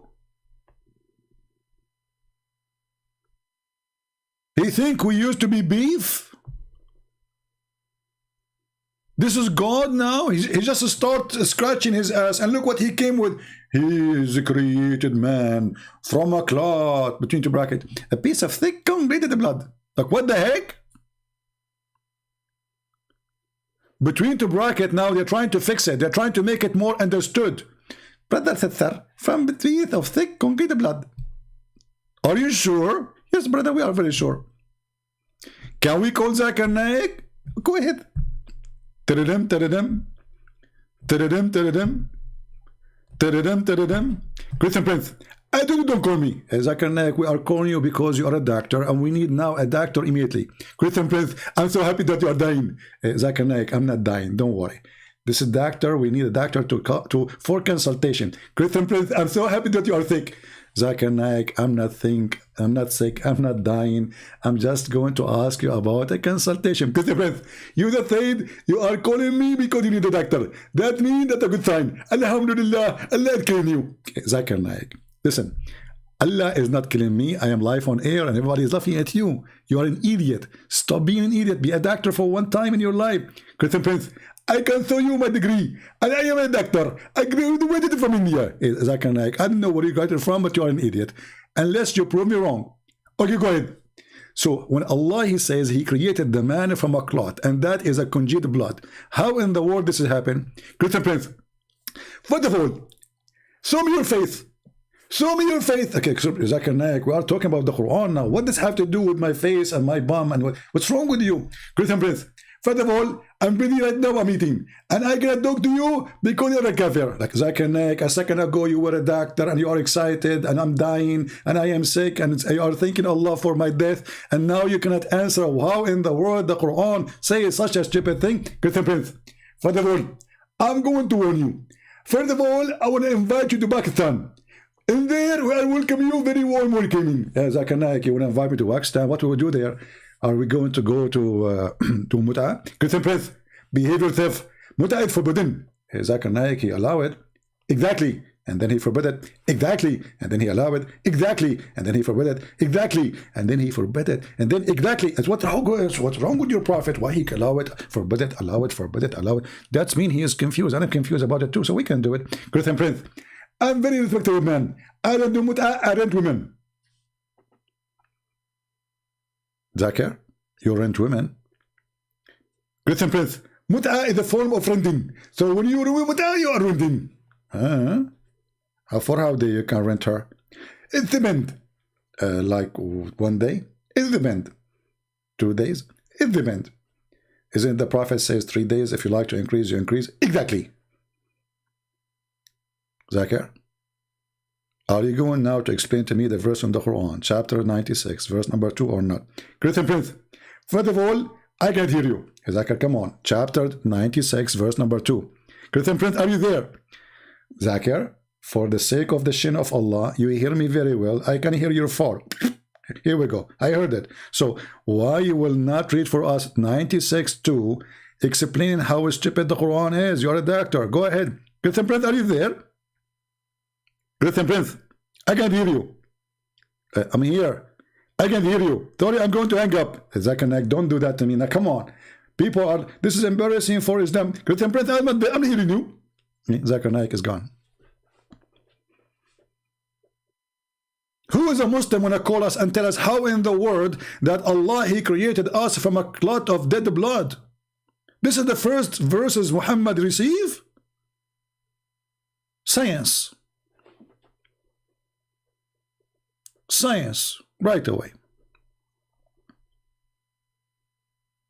Takbir. Take a beer.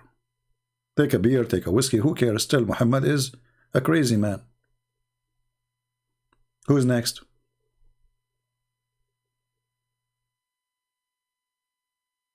Stop, I'm dying. Here we go. They will accuse me of killing some people now because they are dying from laughing. And just wait in the comment section, you will see some Muslims saying, this is not a true Zakir Naik. This is somebody have his voice. Can you believe it? They make videos to expose me. Suppose says, this is not Zakir Naik. Smart. Unbelievable. Super. I mean, this religion make you smart. The Muslim, they discover that this is not a true Zakir Naik. I feel bad now. I thought it was. Do we have any brave Abdul? I hope I'm not insulting when I say brave Abdul.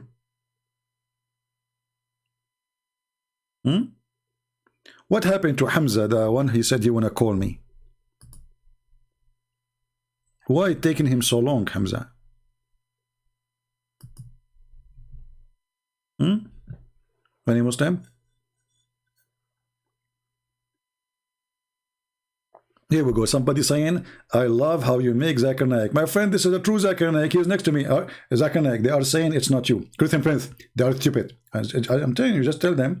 Christian Prince, first of all, I can open my camera. I can tell you myself. No, Zakir Naik, don't do that. People will run away. The second they see your face, everybody will disappear. Please, already I'm suffering. You know, like we don't have even the 2,000 people here. So don't open your camera. We are safe. Christian Prince, please, for the sake of Allah, let me open my camera. Like Zakir Naik, don't do that, man. You cannot open your camera. Come on. Don't do that. You are wanted in India. They will get you. Okay. Thank you, Zakir. Good boy. Okay, Zakir, just go outside now. Play. All right, we have Mr. Hamza texting us.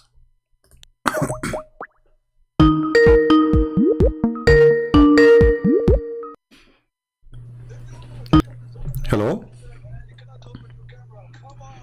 Hello? Mute YouTube, yeah, Hamza. Hello? Can you hear me? Yes, I hear you. Go ahead, my friend. What do you want to say to us? You're live on air.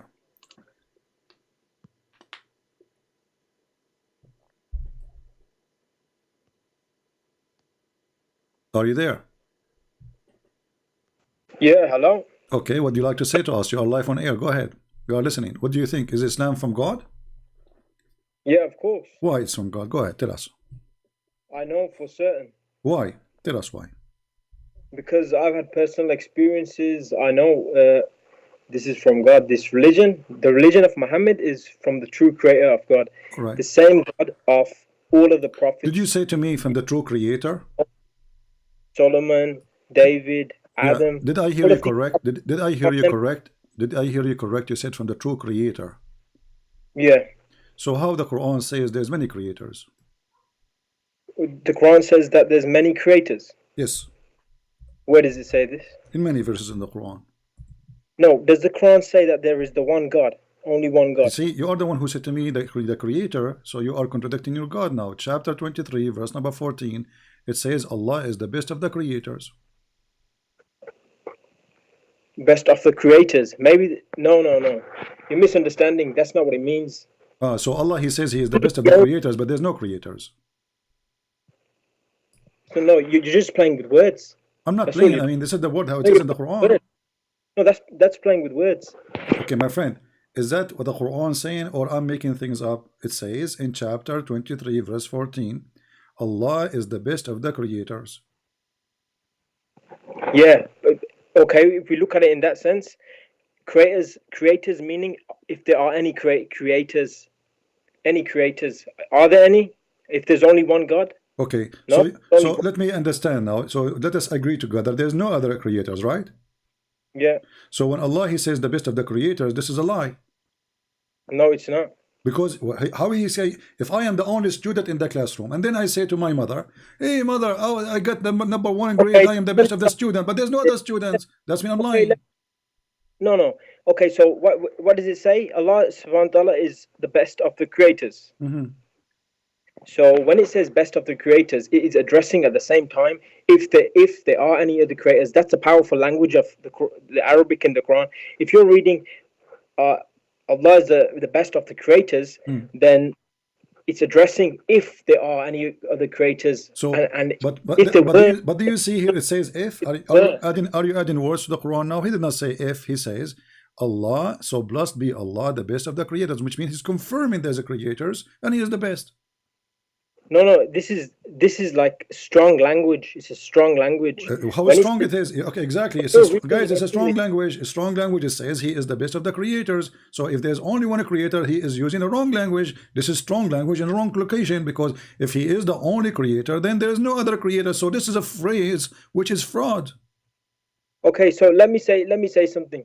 Because during history there were people who created like pyramids, huge schemes, and so these people thought they were something of themselves, but they were nothing. So this, when he says of the creators, it's saying if and were. No, it's addressing the possibility of because your Quran, no, my friend, because your Quran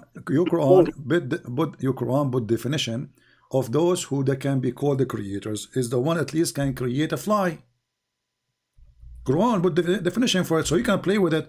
So when the Quran says how you worship somebody, he can't even create a fly, and fly even can steal their food.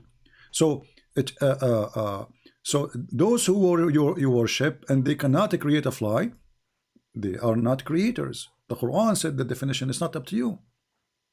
So who we should follow? We should follow at least a person he can create a fly. That will make him a creator. So building a pyramid, that is not a creator. This is the build. I'm not creator of a house. That's funny, This is not really creator. Creation in the form of religion is you give life. Okay, first of all, the Quran, it's a very special book. The Arabic is very powerful. Do you speak Arabic? Do you speak Arabic? No, I don't speak it. So how it's very powerful if you do not because know Arabic? I was able to speak it. Now I'll tell you something. No. You should just say that the Quran is a powerful Arabic book. But how it's powerful if you do not know how to read Arabic? So I'll tell you. So when you say he was told to read in the name of his Lord, this was inscribed, this was blessing sent down, that he immediately was able to read at once. This was a blessing sent down to him. Okay. Like a gift. Before this, he may not have been able to read at once. He could have been able to where read. you got this from? Where you got this from that he was able to read? So you were making the comment earlier that he wasn't able to read. Yeah, he was not. And you were making fun, saying, "Look, he was not. He was not, my friend. What are you making things up now?" So our belief is that when he was told to read in the name of his Lord, he was given that blessing. Okay, but this is not what your prophet says. Here we go. This is Sahih al-Bukhari saying that when the angel came to him and he squeezed him 3 times, and each time he says to him, "Read," Muhammad, he says, "I cannot read." So you're making things up. Oh, he said he can't read because he wasn't able to read or write. He said that 3 times and instead he can't read. This was a miracle. What a miracle! If I say to somebody he can't read, and still he can't read, this is a miracle. And then he was in disbelief. He wasn't in belief at that time. Okay, can you show me where Muhammad can you show me where Muhammad in the story he learned how to read? Nowhere. It says that the man, he keeps squeezing him, and Muhammad keeps saying to him, "I do not know how to read." So the story, I'm not completely familiar with the story. However, I know that when he was told to read, and you're saying from the story it was an angel, Jibreel alayhi salam, and this angel, because I myself, I wasn't able to read Arabic. Then through this angel, I was able to read Arabic. Okay, go ahead, read. As long the angel, he made a miracle for you, read for us. Go ahead. Now this blessing is gone. No, now go ahead. You said the angel, he made you read. You said miracle happened to you. Okay, read for us. And I'll tell you something else. No, tell me. Stop with this one. You just claim that the angel came to you and make you know how to learn Arabic, correct? Yeah. Okay, read for us the screen. Go ahead. So I'm explaining to you. No, read. Later explain to us. Read. Because the angel he made you, there's a miracle happened. We want to see it. The angel, he came to you and he made you read Arabic. Read for us Arabic. Go ahead. So I'm just saying, listen. My friend, I'm listening. You see, I want you to read. Here we go. I just point at anything in the front of me on the screen. I did not even change the page. Just read for us. As long the angel, he came to you, and he make a miracle for you. My friend, are you lying or this is a true miracle? I believe it was a miracle to you. Okay, so if the angel, he came to you and he made you read, so why you don't want to read? Here we go, the Arabic in front of you. Because you're not letting me finish my sentence. Okay. This happened previously. Now that blessing is gone. I no longer have that blessing. Expired the blessing. So he made you learn how to read and then it's gone. Yeah, I had this blessing. And I'll tell you something else. It's not through the mouths that we read through our hearts. When he was told to read in the name of his Lord, this was a blessing that came on his heart. So I believe that the angel came and squeezed him 3 times. I believe that I've experienced this myself. You experienced. So are you saying to me that the angel came to you? Are you saying, my friend? Are you saying? Let me make it clear. Are you saying that the angel came to you and he squeezed you 3 times? No. So what he did to you? What he did to you when the angel came to you? I was able to read powerfully, and I believe when I was able to read powerfully, this was through the angel Jibreel alayhi salam. And I no longer have the angel Jibreel alayhi salam with me, so I'm no longer able to. Yeah, pizza time. As I did. So, I don't know why this is not happening to me. By the way, I woke up and I was watching Bruce Lee at night. I woke up in the morning. I want to say, like, make me some coffee, And so I said, but still I know it. I know how to do it, But you are the opposite, so the miracle did not stay with you. So let us go to something serious. It's a miracle you claim, but you cannot prove, which is funny. So Allah, he said to Muhammad, read. There is any proof that Allah, he taught Muhammad how to read after that? Sorry? Okay. The first, when Allah, he says to Muhammad, read, it was the first chapter Muhammad received, correct? I think so, yeah. All right. So why the Quran keeps saying that Muhammad is illiterate? So previously, before this, he was illiterate.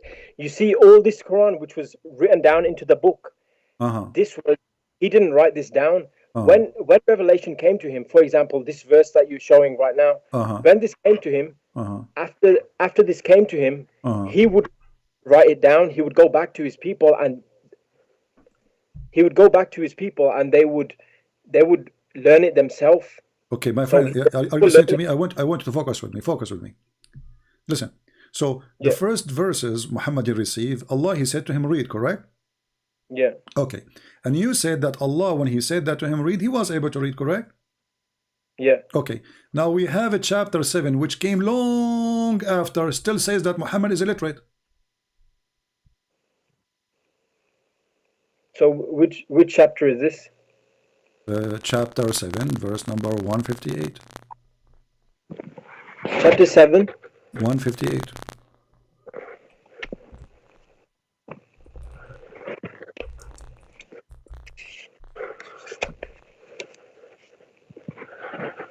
So it says, say, O Muhammad, O mankind, indeed I am the messenger of Allah to you all. From him to whom belongs the dominion of the heavens and the earth. There is no deity except him. He gives life and causes death. So believe in Allah and his messenger, the unlettered prophet, who believes in Allah and his words, and follow him that you may be God. So he is illiterate or not? It says unlettered in this version that I have. Yeah. So he is what? He can read or he cannot read?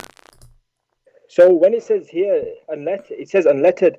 So he was, that was what he was. He was. No, it says he is illiterate still. Yeah, he was. He was. Do you see the word he was? Do you see the word he was? In your translation, to be honest, do you see the word he was? It's getting very blurry. But I can hear what you're saying. It's blurry. In your translation, does it say he was illiterate? No, it says the unlettered prophet. Okay, so he is illiterate still. Otherwise, it's going to say he was. So here it says he's the unlettered. Now, when people say unlettered, from my understanding, not unlettered, but he was known as unstudied or unable to read or write. After this event of the first revelation, he was able to read. I don't believe. Maybe let me help you. Maybe what happened to you? Maybe what happened to you, my friend? What's your name? What's your name, my friend? Hamza. So Hamza, maybe what happened to Muhammad is the same what happened to you. The angel came to him, squeezed him. He was able to read, and then he blessing his mouth. What do you think? No, I don't believe so. So why the Quran saying he's illiterate? Doesn't say he was illiterate. He was an illiterate man. This is like, can you call me back, because it's getting blurry. The line is getting blurry. Yeah, okay. We'll add some salt. Okay, no problem. I will call you back. Yeah, the line is getting blurry. Yeah. Getting blurry. As of Fatayna movie, I don't know.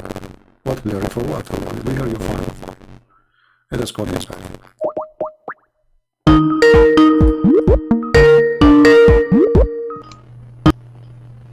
Yeah, hello? Okay, somebody saying my mic is my mic good or not? Let me call you back. My mic is not good. I don't know why. My mic is not good. Why this is happening? My mic is not good. Okay. Take it easy. Take it easy.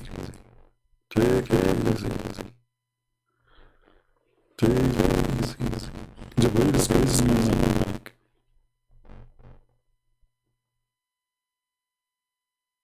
There's echo. Okay. We get it. The mic is bad. The mic is bad.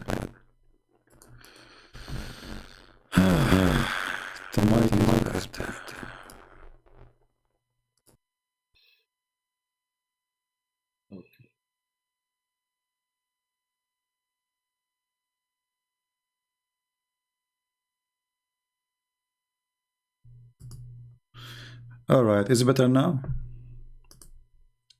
Is it better now? Mayday.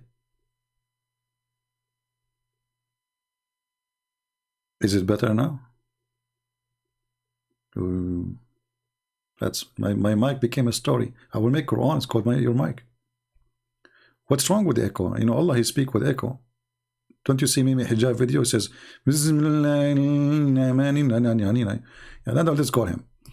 Okay, so now it's fine. Okay, I don't know why this is happening. Maybe I need to buy a new mic. I just bought this mic last year, I think.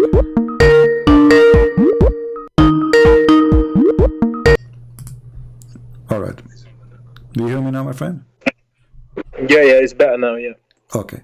So, so as you see, you know what? Forget about everything we said. Can you give me any proof that Muhammad is a prophet? No, I can't give you proof. You cannot? I can't give a miracle or proof, but neither can we do that for any of the prophets. This is about faith. Do Muhammad have faith? Of course. But the Quran, he says he don't have faith. The Quran says that Muhammad didn't have faith. Yes. I don't think it says that. Okay, let's see. The Quran says that Muhammad, he don't believe he is a prophet, and Allah, he was asking him to go and ask the Christians and the Jews. Chapter 10, verse number 94.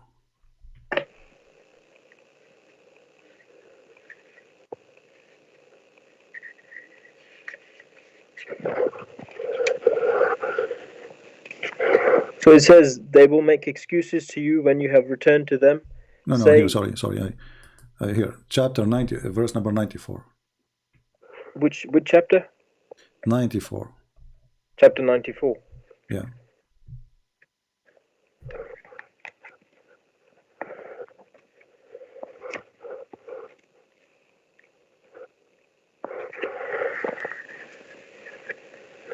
Yeah, chapter 94. So do Muhammad have faith that he is a prophet or not?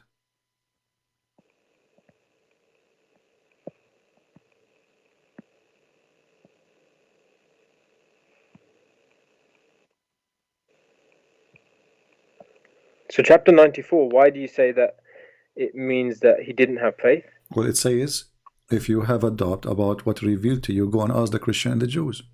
What kind of advice for a person? He's a prophet already. Which line? Huh? Which line? It says in front of you, can't you read? Chapter 10, verse number 94. Oh, chapter 10, verse 94. Yes.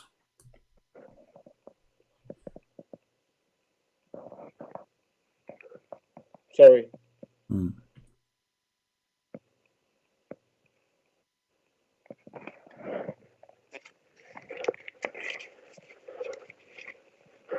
Chapter 10, verse 94. Yeah. So if you are in doubt, O Muhammad, peace be upon him, about that which we have revealed to you, ask those who have been reading the scripture before you. The truth has certainly come to you from your Lord, so never be among the doubters. So yeah, okay, so it says never be among the doubters, insinuating that he had doubted. Why he doubted? But you said to me, he have a strong faith now. He's doubted. You know, why a person receiving revelation? Did Muhammad see an angel when he squeezed him first time? So, you know, it says he had a doubt and he was human. Okay. So we look at the message. Okay, but no problem. He was a human. I like that. You know, I'm glad he is a human, not something else. So, but that's not the question. Did Muhammad see an angel when he squeezed him first time? When he came to him and said to him, "Read"? I don't know that account. What do you mean? You are the one who told me about it. You said, you know, he came to him and he squeezed him 3 times and he made him read. Now you do not know it? I know about the first verse. It says read. Yeah. And you told me that in the hadith, they say that an angel, Jibreel alayhi salam, came and allowed him to read, squeezed him, enabling him to read. Yeah. I don't know that account. I know that the Quran, if you go by the Quran, this is the most accurate. No, we know the account because your prophet, he told the story and registered in Sahih al-Bukhari.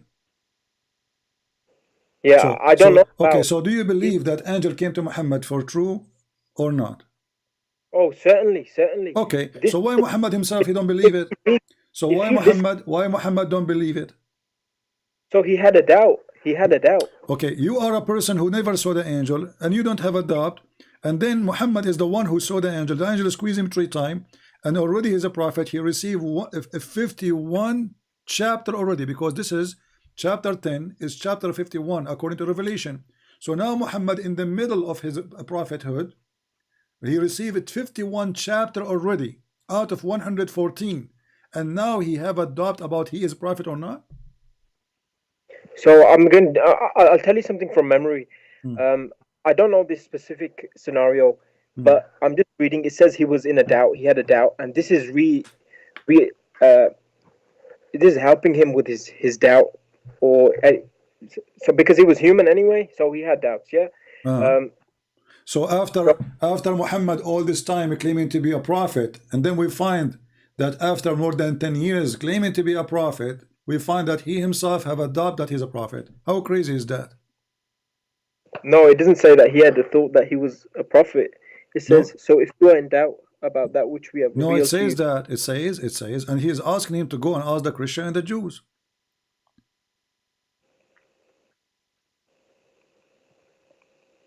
Those who have been reading the scripture before you. Yeah, the Christian and the Jews, the people of the book. But then following that, if you believe that line, the following line says, the truth has certainly come to you from your Lord.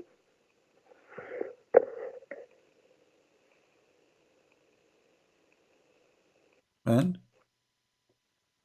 Because, so you're saying that he's told to, I don't understand the context of this, but I'll tell you a scenario that I remember. I remember that, I think this is from Hadiths, I can't say where from, but there was a long time where he was upset or feeling that God was angry with him because for a long time a revelation did not come to him. And so I can say, yeah, maybe he was in doubt. I don't know what you mean by... Okay, I have a friend. He got upset from time to time and he tried to kill himself. What do you think? Is he thinking right or is he crazy? I don't know. It depends on what he's going through. He's going through a lot. His mother-in-law, she is, she come into his house and she eat his falafel.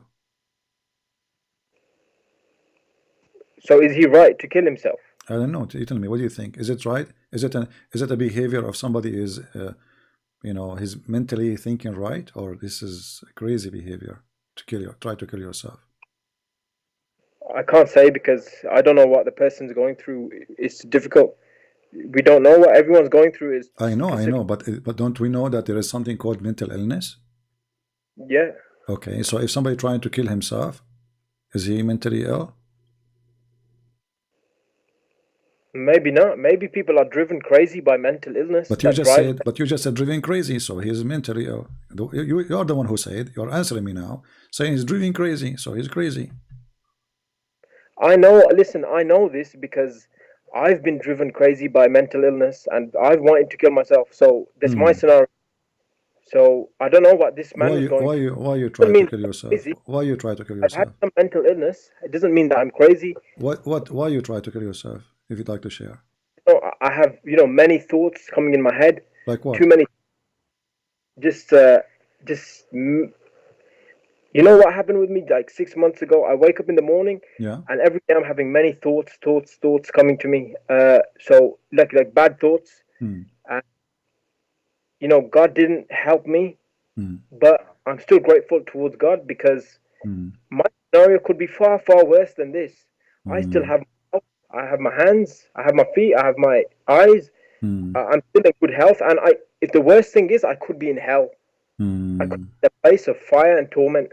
Maybe this mental illness happened to me because I've done something wrong, or it could be a punishment or a lesson. So, do you think Allah was punishing Muhammad when he was mentally ill? No, maybe he was testing him. So Allah, he tests people by make them crazy?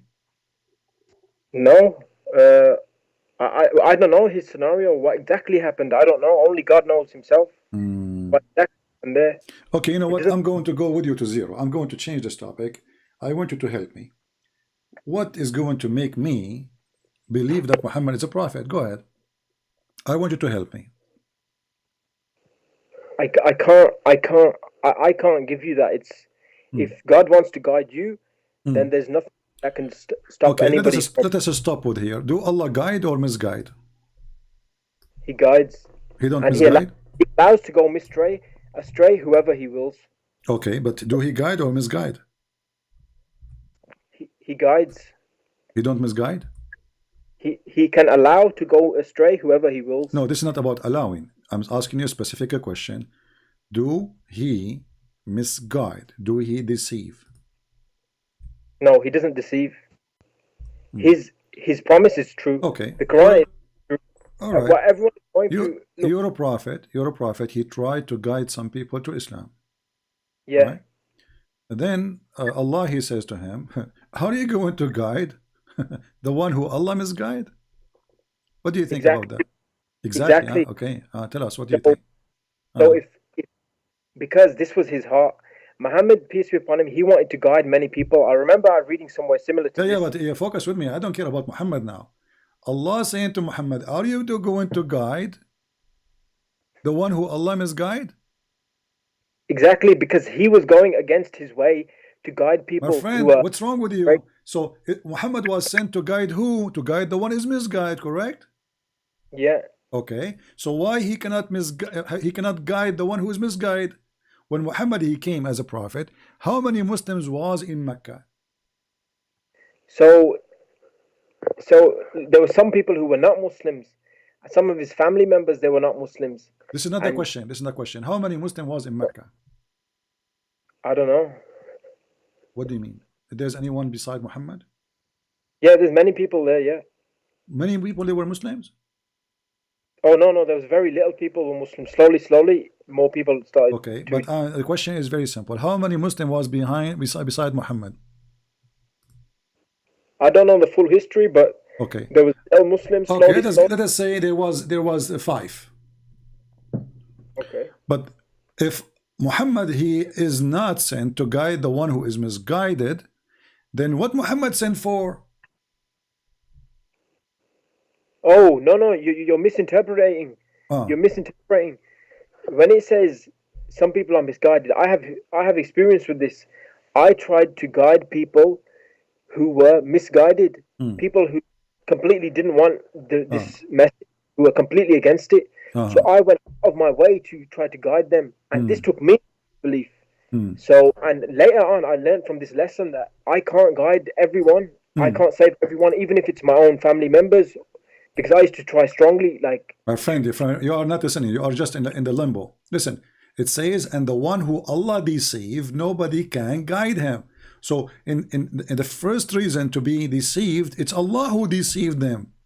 No, so, when it says deceive, it does not mean that. It does not mean. It's not up to you. It's not up to you. The verse is in front of us. Who's ever Allah he deceived, none can guide him. So who is the one who made you deceive first? Allah. So where does it say? Which verse? Chapter 7, verse 186.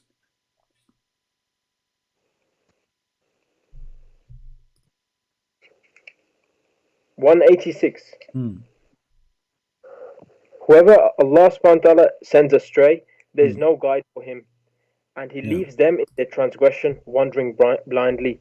So yeah, of course. Some people, Allah subhanahu wa ta'ala, he does not allow to guide. So, some people you see, don't force to hang up on you. Are you going to speak like adult to me? It says, who is ever Allah deceived. Allah is the one who deceived them. They were not deceived. Allah is the one who deceived them. So they were good people. They were good people. Who is the one who deceived them? According to this verse, who is the one who deceived them? No. So your translation, it says the word deceive. Do you remember before you told me when you? I don't care for translation. I read Arabic. I read Arabic, not like you. However, read your translation. Doesn't matter. So mine says sends astray. Whoever. Okay. So they were not astray. In order to send somebody astray, that means he was not astray. Correct? Sorry. In order to send somebody astray, yeah, that means he was not astray. Perhaps not. Everyone is born Muslim, but we okay, so let us go to zero, man. The one who Allah sent astray, he was astray when he sent him astray, or he was not astray? Okay, so I'll tell you. So it depends on the person. Some people. Take care. Take care, my friend. Oh boy. Depending on the person. Who cares what person? The one who Allah sent astray, he was not astray. Otherwise, how Allah he will send him astray? And if Allah is the one who sent people astray, so what the devil do for living? Eat pizza?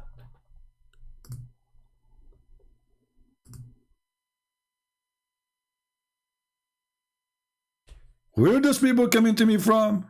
I have no time for kids. Who, I'm reading your stupid translation. In Arabic, it doesn't even say that. It says the one who Allah deceived.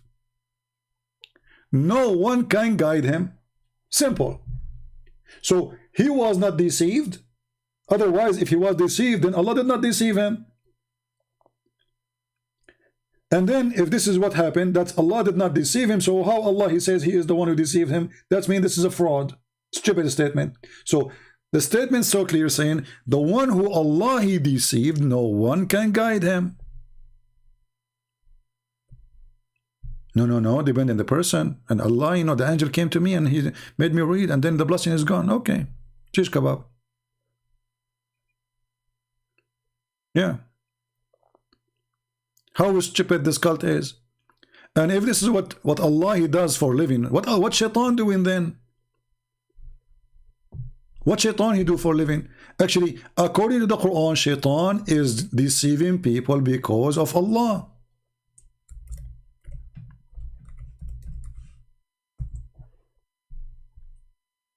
Read carefully.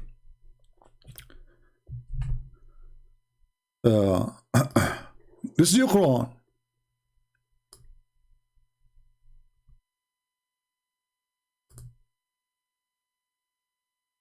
Because you have sent me astray. Who is the one who made shaitan shaitan? Who is the one who deceived shaitan? Do you see it, Muslims? Allah.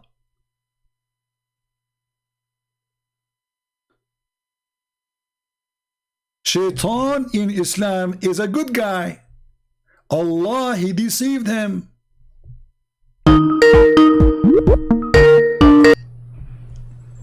Hello? Yes. Go ahead, my friend. You speak Arabic and your name is Abdul Mumit Abdul Dar. Can you translate your name for us? It doesn't matter. Look. No, it matters.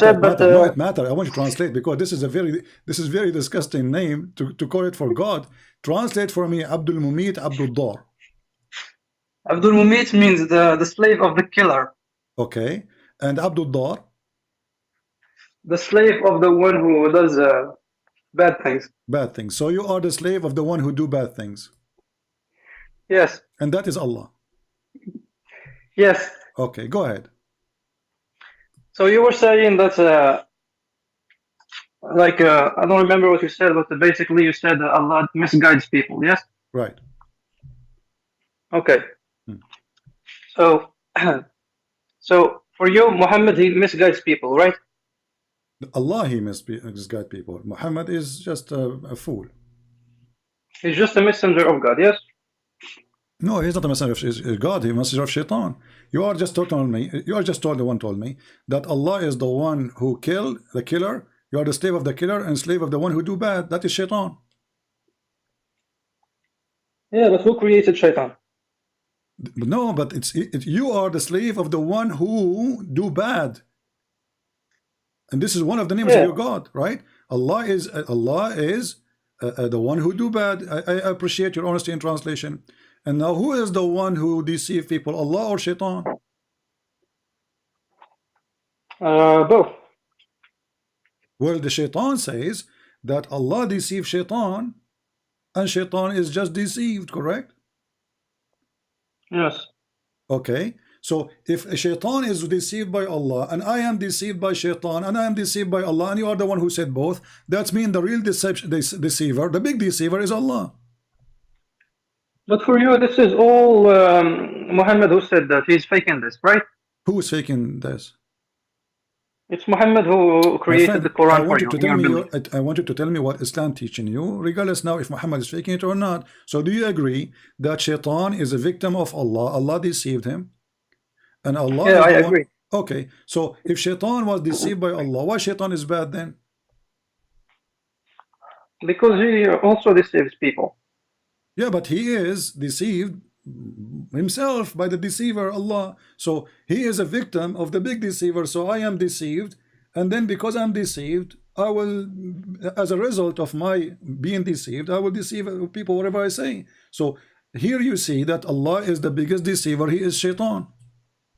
Yeah, that's my belief. Now let's go to your belief. So you believe that Allah is shaitan? I believe that Allah misguides people, yes. No, you believe Allah is shaitan. No, he's not shaitan, he created shaitan. No, this is what I said to you. Okay, let's go back to zero. So, shaitan was deceived by Allah and you agreed. That means shaitan was a good guy, correct? He used to be a good guy, yes. Okay, who made him a bad guy? God. Who is God? What's his name? Allah. Okay, why Allah he made him a bad guy? Because he wants to. Why is that? He wants to. God does whatever he wants. He's almighty. Okay, so your God is not good then. Yeah, you could say that. From our perspective, you could say that doesn't look correct. I don't know, what do you mean? So are you saying that your God Allah is evil? He looks evil to us, but we might not comprehend exactly why he does certain things. So do you comprehend shaitan is evil, or you don't comprehend shaitan is evil? I comprehend. Do you comprehend that Jesus created I'm asking Satan? you, hold on. So no, it's my turn to ask. It's my turn to ask. How come you comprehend shaitan is evil, but you cannot comprehend Allah? Because my brain is limited. We have limited brain capacity. Okay, but you are the one with your limited brain capacity. You are the one who agreed that Allah is evil. Yeah, I said I agree with you. He looks from our perspective that he is evil. Okay, so you as a Muslim, from your perspective, you see Allah is evil. So what is the difference between Allah and shaitan?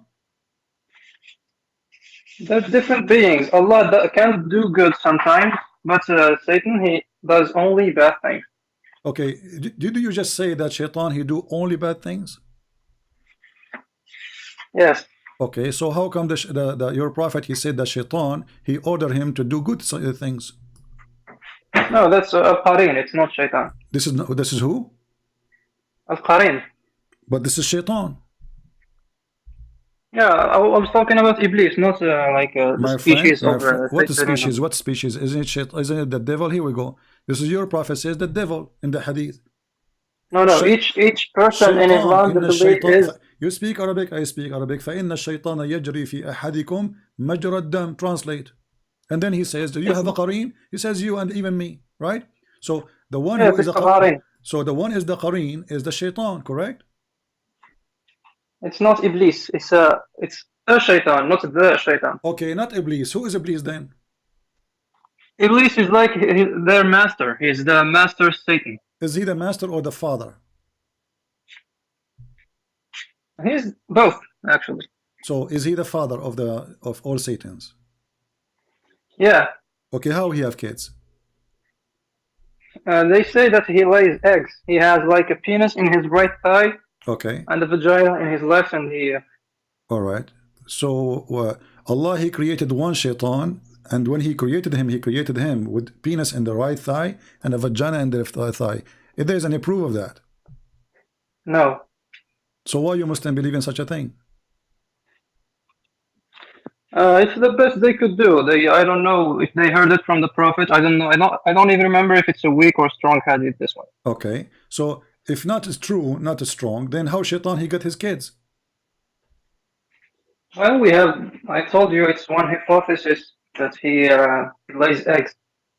Yeah, but okay, so this is an explanation. The Muslim trying to explain the stupid Quran, because how in the word shaitan, how many shaitan Allah kicked out from heaven? One, he kicked Iblis. Iblis, only one. Okay, so now the Muslims, they ask how this has happened. You know, they ask as an example Ibn Abbas. He says, "Hada ursun lam ashhadhu."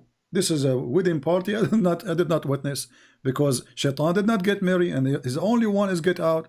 So the Muslim, in order to cover the stupidity in the Quran or the story, they say the shaitan, Allah created for him a penis in the right leg and a vagina in the left leg. So according to you, shaitan is a male or female? Iblis, in the Quran, it's always a masculine. He's a guy. He's a guy. So how he's a guy, he have a vagina? What do you mean? Dude, you're trying to project the human being onto other beings. You cannot do that. My friend, I'm not saying anything. I'm just asking you a question about your belief. So how he is a male gender, as you said, the shaitan always called as a male. So how is a male gender? And then we find that you just said to me that Allah, he gave him a penis in the right thigh and a vagina in the left thigh. Well, maybe he's a transgender. He is what? A transgender. Transgender, that's a good one. So shaitan, he do when he have a penis in the right thigh and a vagina in the right thigh, what he do? He lays eggs. No, how before he do that, what the penis for? It's to inseminate the vagina. Okay, is it true that the Arabic in the Arabic the story says yankahu hada bidak? Yes, it's okay. hadith. So It's strong okay. So yankahu hada bidak. What yankah mean? To F, right? Physically. Yeah, sexual intercourse. Yes. Okay. So the word nikah means sexual intercourse, right? Yes. Correct. So shaitan, he do nikah by his penis in the right thigh to his vagina in the left thigh, and then he lay eggs. Why eggs? You're asking very stupid questions, man. Why do you try to comprehend? Let us say I'm stupid and you are smart. So why shaitan he lay eggs? Why he don't give birth?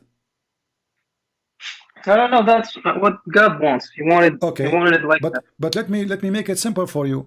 Isn't it your prophet? He says before you have intercourse, you have to make certain prayer. Otherwise, you will have shaitan will share with you your kids.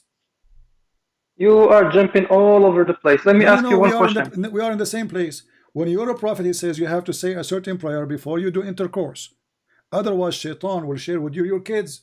And shaitan, which means your son will be the son of shaitan. Correct? I don't know this. You don't know the hadith about Allahumma jannibna shaytana wa jannib shaytana ma razaqtana? We do prayers before so many things, not before intercourse. No, there is a specific hadith before the intercourse. You have to say it. Otherwise, shaitan will wrap himself around your penis and he will be the one doing your wife. Oh yeah, can you read that in Arabic, please? Okay. Let us see. We will put it for you. Why won't you let me ask you? You keep asking me and I never have the right to ask you back. My friend, you want to ask me about what? We're supposed to be the wrong ones. So you are sure from that. Okay, جنب الشيطان.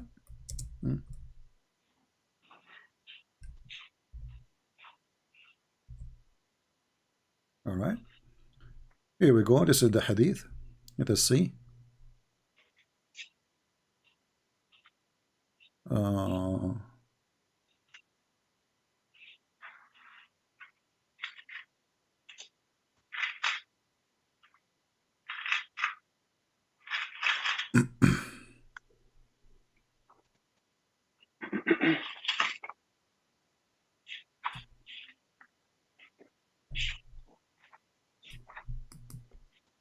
Now we can find more details hadith, but those are very dirty. So we will show the one is easy to read. All right. Okay, this is the hadith. It says. What's the sanad? Well, this is Sahih. I'm going to show you Al-Bukhari, so you don't question it too much, you know. This is Al-Bukhari, hadith number 141. If any one of you will have a sexual intercourse, you have to say a certain prayer.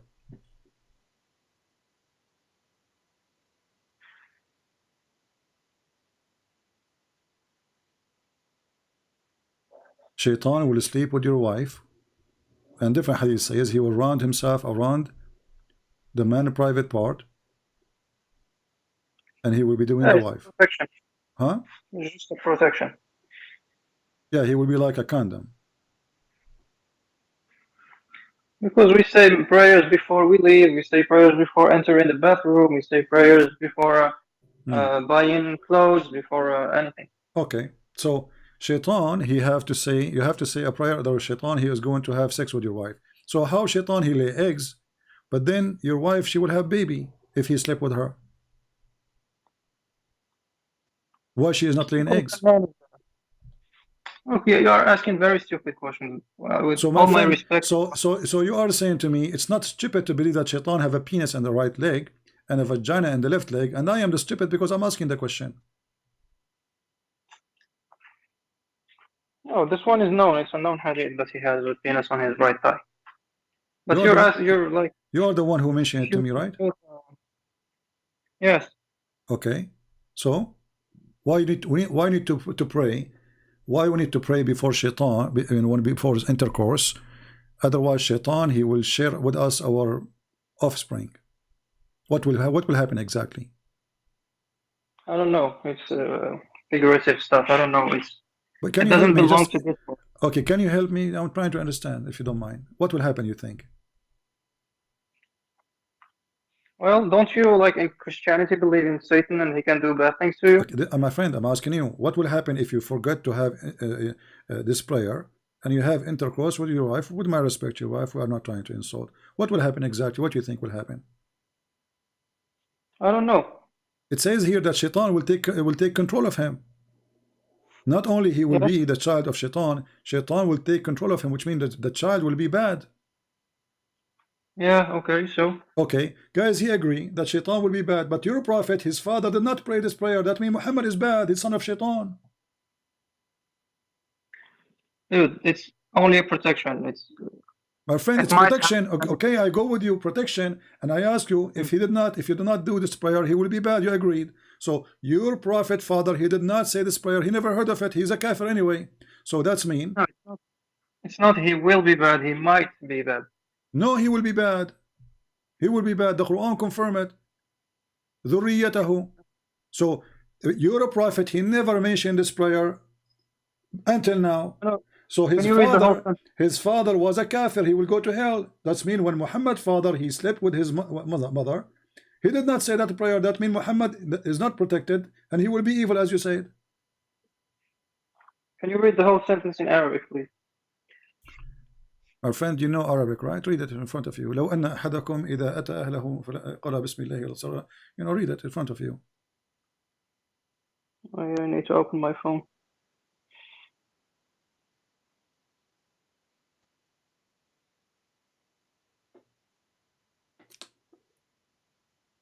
It's not It's going to show. Maybe it take a little bit of time. أحدكم إذا أتى أهله لو أن. So لو it's like a supposition. It's not certain. No, it's like a conditional tense. Yeah, so conditional. If you don't do it, what will happen? Yeah, it might happen. It's not. It will happen. No, it will happen. No, it says if you say that, then that will not happen to you. If you say the prayer, لو أن أحدكم, read Arabic, you know Arabic. لو أن أحدكم إذ أتى أهله قال بسم الله. So the confirmation is if you say that prayer, then his son will not be hurt by shaitan. That's wonderful. But if you don't say it, that's mean he will share with you the offspring. And this is confirmed in the Quran. The Quran says that shaitan, he is going to have offspring from who? Read the interpretation. What's the verse? Chapter 18, verse number 15.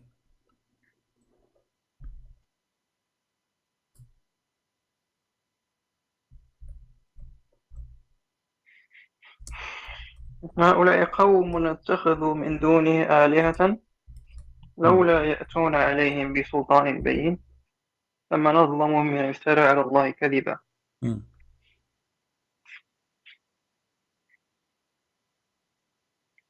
What does this have to do with anything? No, you tell me. It says here, you know, are you going to worship him and his children's? What children we are talking about here? Offspring of shaitan, which one? Are they the children from the women, the Muslim women, or they are children from his penis and his eggs? No, I don't get. There is no context here. Yeah, I want to show you here. This is Ibn Abbas, and you speak Arabic. And this is an Islamic statement, and I can show you all the reference you want. It says here, قال إن امرأتي استيقظت. This is Ibn Abbas. وفي فرجها شعلة نار. قال ذلك من وطئ الجن. Translate. So the jinn have sex with women? No, just translate what you saw, my friend. Go ahead. Somebody saw a woman who has fire in her vagina. Okay. And then what Ibn Abbas said? It's the jinn. It is jinn doing boom boom, right? Yeah. Okay. Do you believe in that? What is it first? Where did you come up with this? Let me give you all the reference you want. No problem. Give me a second. Here we go. So can I ask you, yes? Tafsir al-Baghawi. This is in front of us. Tafsir al-Baghawi. Page number 288. According to the website here. Explain how shaitan he have children. Alright. This is the same verse we are talking about. Chapter 18 verse number 50. Actually here they are giving the interpretation for verse number 64.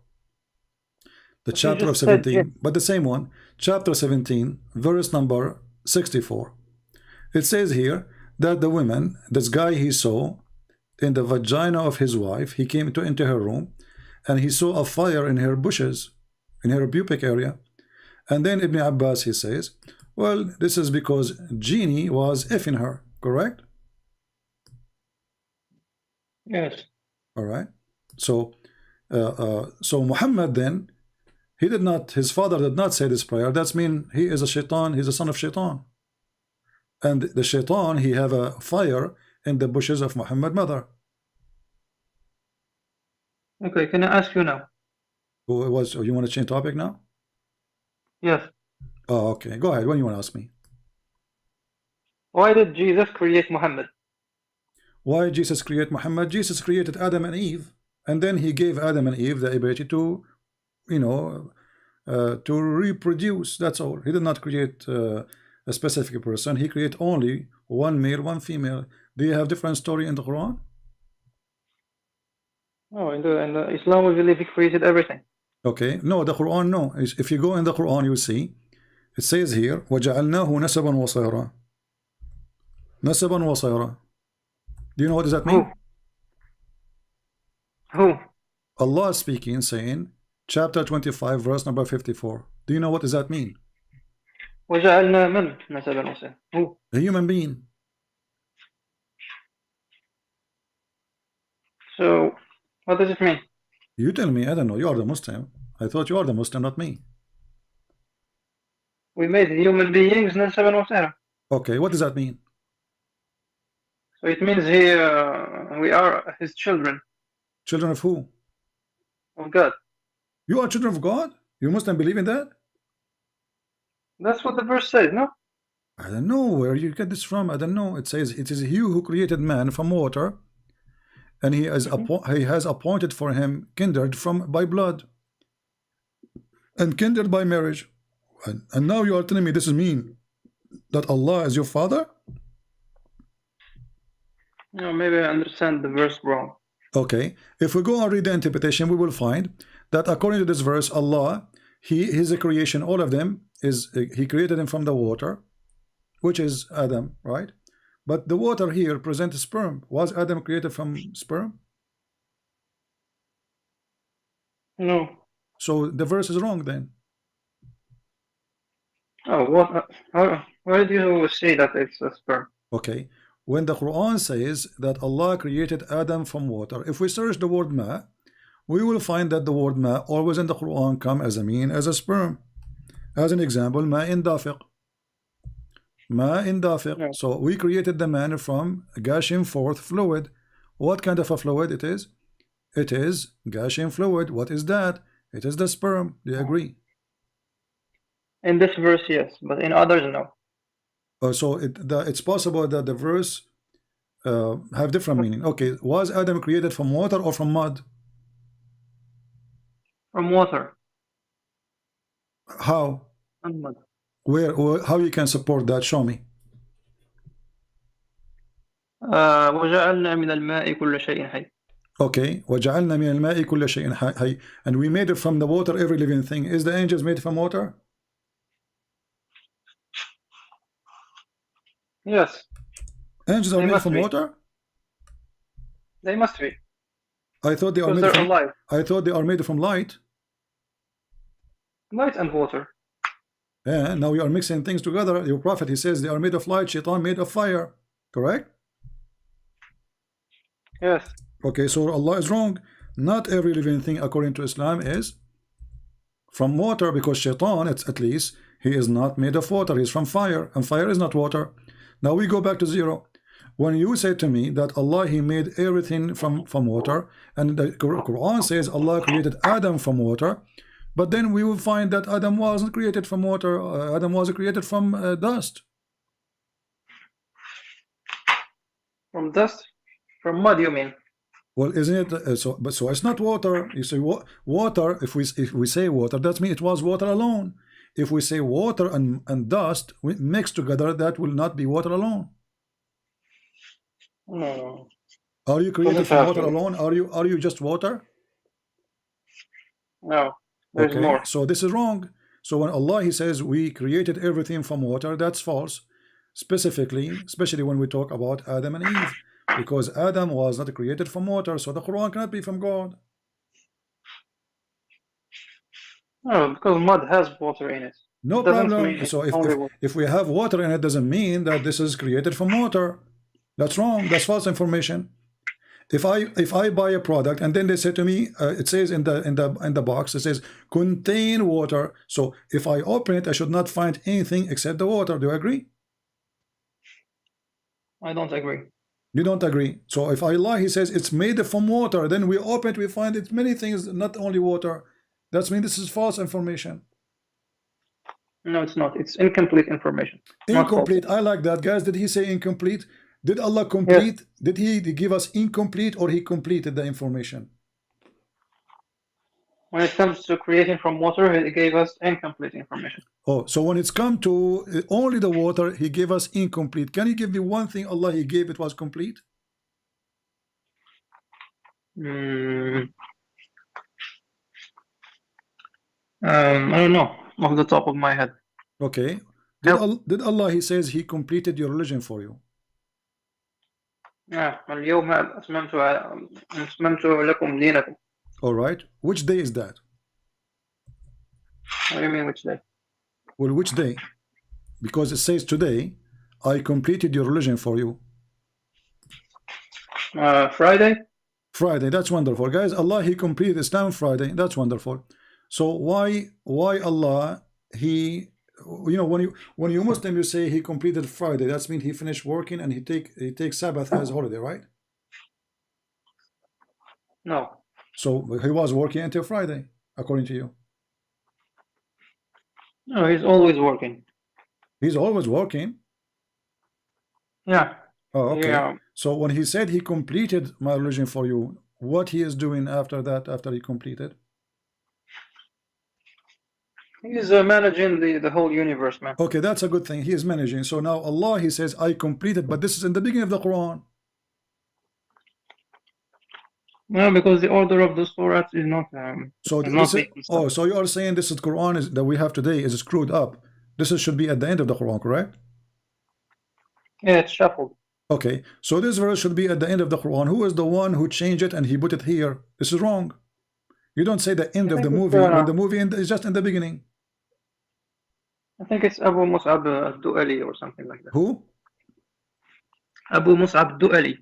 Abu Mus'ab al-Du'ali. Oh, okay, not al-Farahidi. Oh, okay. So al-Du'ali is the one who changed location of the verses. Is he God? No. Who allow him to do it? Why you? So you Muslim, you say that we don't allow anyone to change the Quran, and now you are saying to me, a guy, he is not even an Arab, he changed the Quran. He just tried to unify, just like Uthman did. He tried to do. He tried to do what? The stuff that Uthman did. He tried to do what exactly? Uthman he did. What Uthman he did, and what this guy tried to do? Tried to unify the Mus'haf. Unify? Yeah. What do you mean by unify?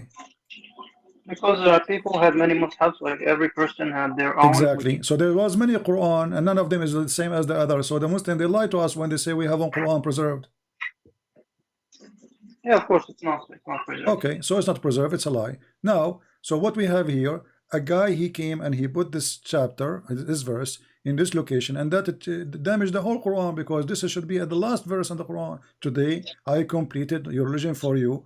I completed my favor upon you. That's it. Perfect. Now it's perfect. So what we understand from this, that there's no guarantee in the whole religion you have.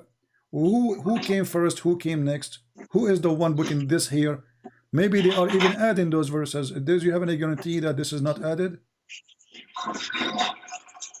No, actually, we don't, because even the people like Hafs and Warsh who narrated the Quran are not very trusted in Hadith. They are not trusted in the Hadith. Okay, so Hafs is the one who gave you the Quran. Actually, he's a thief, correct? The Hadith says that Hafs كان يسرق الكتب. He used to steal books. Okay, so he's a thief, and his father is the same. Hafs ibn Asim, his father by stepfather. So, and Asim was a thief too. So now you get the Quran from a thief, from a thief, and from a thief. So how you can trust this book in front of you to tell me that you are a Muslim?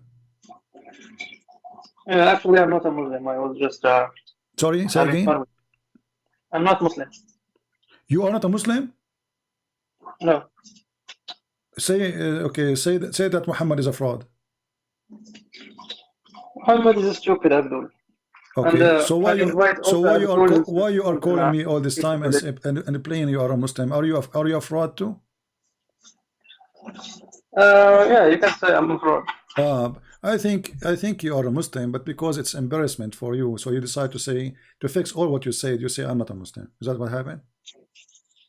No, I'm telling you, I'm not a Muslim, and Muhammad is a stupid Abdul, and I invite all the Abduls to stop defending this stupid religion. Okay, all right. What an idiot. I believe that you are trying to fix it because people, they are laughing at you. Can I ask you about Jesus now?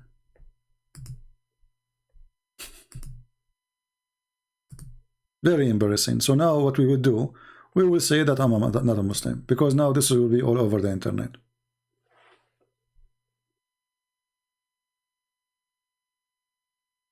Do we have any Abdul?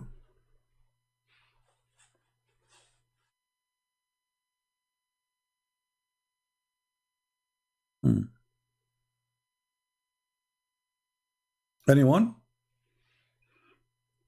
If you are a fake Muslim, you don't defend Islam, obviously, but because you found yourself, you see what people are saying in the chat, what you said is horrible.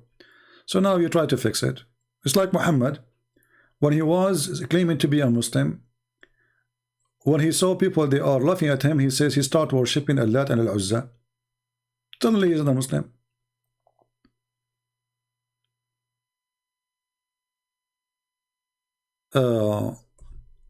Truth prevail, he is saying. You cannot defend your pagan belief. My friend, it's not us who kiss black stones and go around it and lick it. It's you. I find it very funny. Why you don't call me truth? Let us see who is the pagan. Who accept the challenge?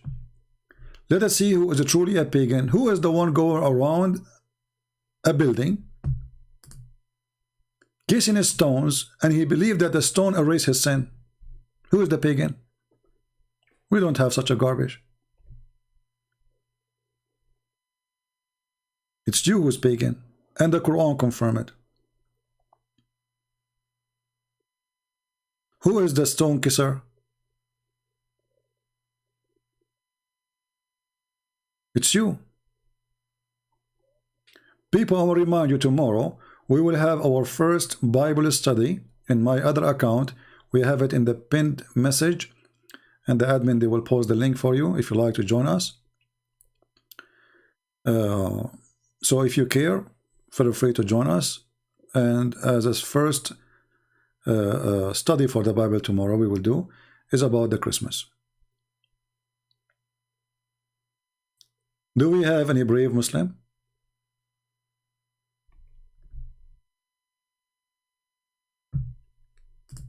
Do we have any brave, smart Muslim? brave and smart Muslim. Look how bad the situation is. Okay, somebody. All right, we okay. Yeah, this is my book, printed in many languages. In what language is that? Hold on. You know, the angel, he squeezed me, and I forgot the language now. What language is that, guys? You see, we are giving our books for free, right? So here we receive a message that my book is printed and given for 500 copies for free for people. Maybe this is Quran and Science, I think. Yeah, nice copy actually. It's even the graphic is better than my graphic. Unbelievable.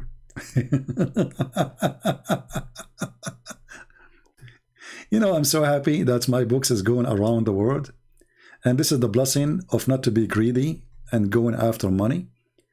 Because if we insist that we will not give it for free, then it's not going to be the same.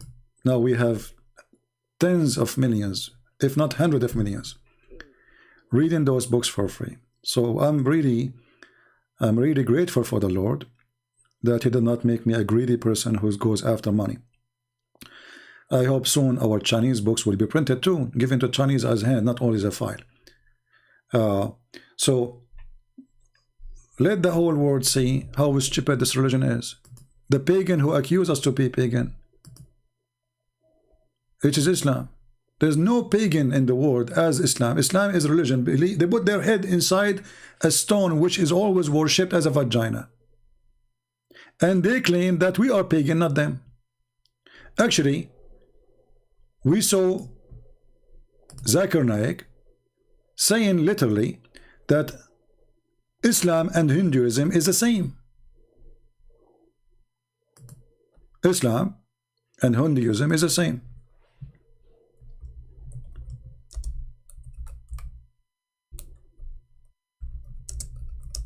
Even he quoted the Hindu scriptures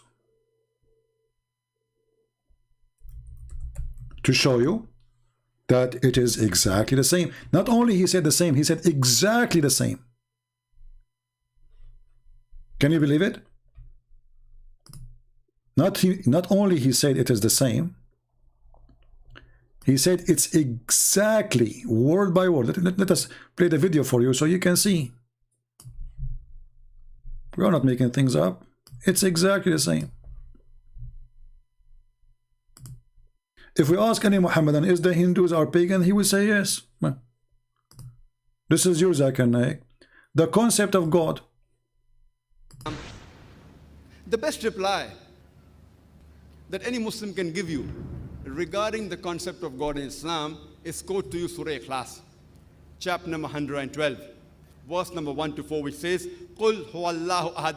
Say, He is Allah, one and only. This is the concept of God, guys. How can you believe it? This is concept that He is the only one. And by the way, this is false. Arabic, it says Qul huwallahu ahad. Ahad does not mean He's one. It means He's one of. And Ahad was one of the names of the idols. Say He's Ahad, is this idol. Continue. Allah Samad. Allah, the absolute and eternal. This is false. As-Samad is coming from the word Masmuda, which means the collective, the collector, or the collection. So when you have a little, what they call it, the piggy thing, you make a hole in the clay to collect your coins. This is what As-Samad is, Al-Masmuda. So the Muslim, they don't know this is an Aramaic word, so they give it an explanation by themselves. Lam yalid wa lam yulad. Allah did not give birth, and He was not born. That because He's an idol. He begets not, nor is begotten. Walam yakul lahu kufuwan ahad. There's nothing like Him. Nothing like any idol in the world, because it's a it's a piece of art, and nothing like it. I mean, even if I try to make a copy, unless you're Chinese, you can't make it then. This is the 4-line definition of Almighty God, given in the glorious Quran. Any person says so and so candidate is God if that candidate fits in this 4-line definition. If any candidate fit in that definition. Did you hear it? So if you have a God, if you have a religion, not Islam, and you have a candidate to be God, he fit with the description, he's God. Did you hear it? Any candidate, he fit with this description. He's God. It fits in this four-line definition. We Muslims have got no objection in accepting Did you hear that candidate as God. And this is exactly what is also mentioned in the Hindu scriptures, the same 4 points. Did you hear it? So your God and the God of the Hindus is the same one. Muslim, did you hear it? Your God and the God of the Hindus is the same exact one. You both worship one God. It's not me who said that. This is Zakir Naik in front of your eyes. And the video name is The Concept of God. Here we go. It's in the front of your eyes. This guy, he have 2.97 million. There's 2.9 million Abdul. Nobody dare to open his mouth and say, this is wrong. Because simply it's not wrong. You Muslims are a bunch of pagans. Anyone have the same concept. He have a candidate, he is fit to be God. This is what he said. Listen carefully. As God. And this is the action and accept it fits in this four-line definition. It fits in this four-line says so and so candidate is God. If that candidate fits in this four-line definition, we Muslims have got no objection in accepting that candidate as God.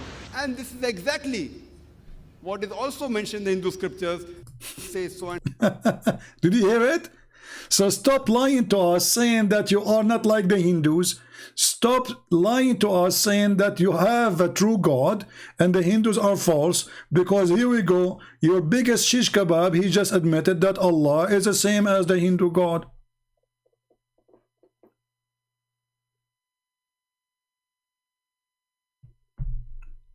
And Muhammad saying Jesus was a Muslim, why? He was a child molester like your prophet?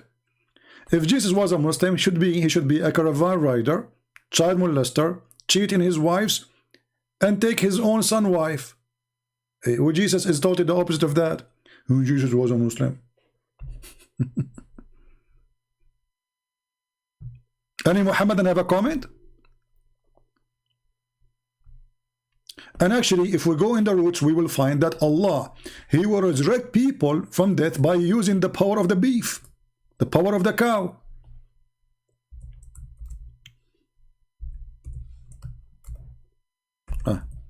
We need to change it to Arabic. Hold on. My keyboard keeps switching.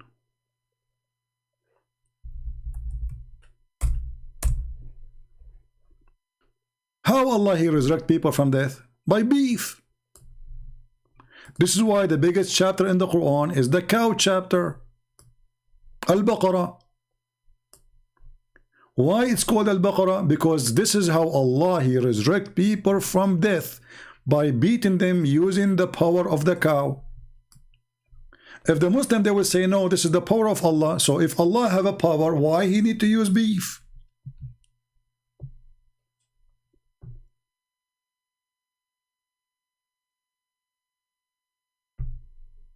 Any Muhammadan? And not only that, it says, and this is how Allah He bring life. Thus Allah brings the dead to life. How? By beating them by beef. What is the connection between resurrecting people from death and beef?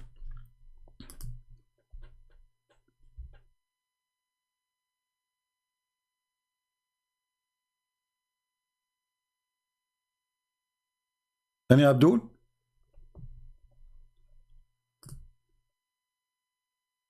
Can your God resurrect people without using the beef of the Hindus? The cow of the Hindus? What is the connection?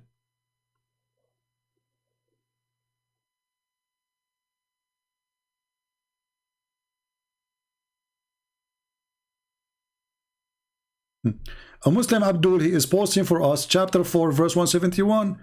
But my friend, the same verses you are posting for us are proving that Allah is an idiot.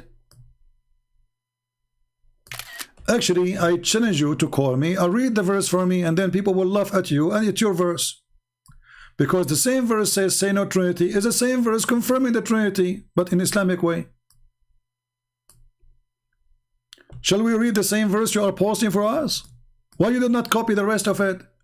You do not copy it because the rest is embarrassing. So let us go to chapter 4 verse 171, and then people will die laughing. Here we go. Chapter 4, the women chapter, womanizer prophet. Okay, here we go. We go to the verse you are asking us for. Did you ask for it? You asked for it. So get what you asked for. Get ready, shish kebab time. Okay. Look how stupid this religion is.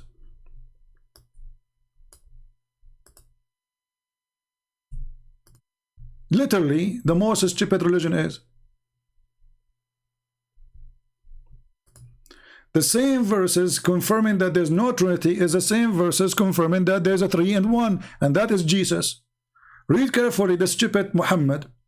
All people of the book commit no excuse in your religion, nor say it of Allah, aught but the truth. Christ Jesus, son of Mary, was, between two brackets, no more, this is false, that's not the Quran, a messenger of Allah. So let us take a line, take a note. So Jesus was a messenger. Okay, wonderful. Which means he was a man. Great. Christians agree. Jesus, he have a flesh of a man. Wonderful. So is Jesus, the man messenger. Okay. He is his word. He is the word of God. This is exactly what John chapter 1 verse number 1 says. And verse number 14 says that he became a flesh. So now Muhammad is copying John chapter 1 verse number 1 and verse number 14. And then he continues saying, and he bestowed on Mary, which means he sent down. So Jesus is coming from above. And Jesus what said? He said, I am from above, you are from below. Is God. And then it continue. And the spirit proceeding from him. From who? From God. So Jesus is the 3. Is the flesh, is the word, is the spirit of God. And the stupid Muhammad says, don't say 3, they are 1.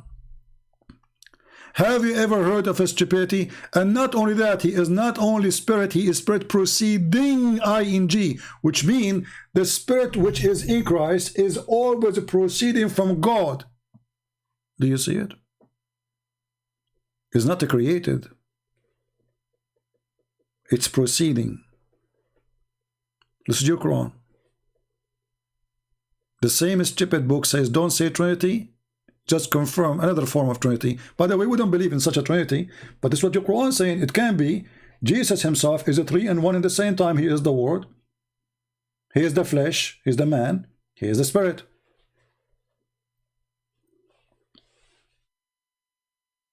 The problem is your God is a fool and your prophet is more foolish.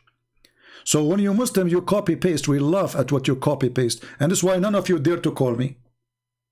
I stay here for 6 hours, 7 hours, 8 hours, and then where is those who claim that they can bust me? Who are they? Where are they?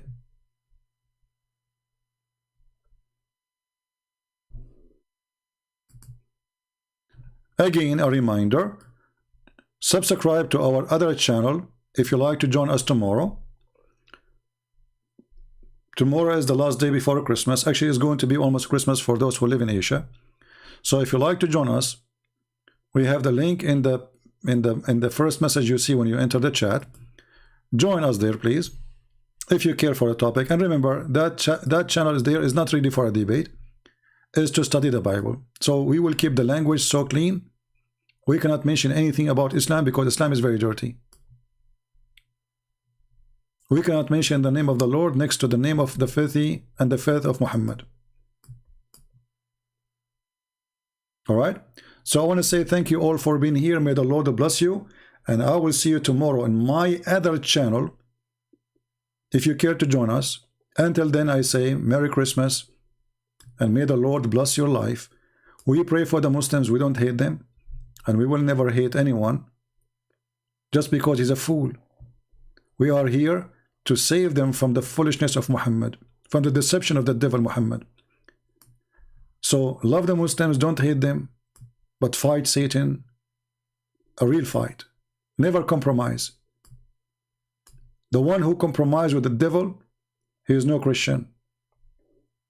The one who compromises his faith is no Christian. Muhammad is not Abrahamic.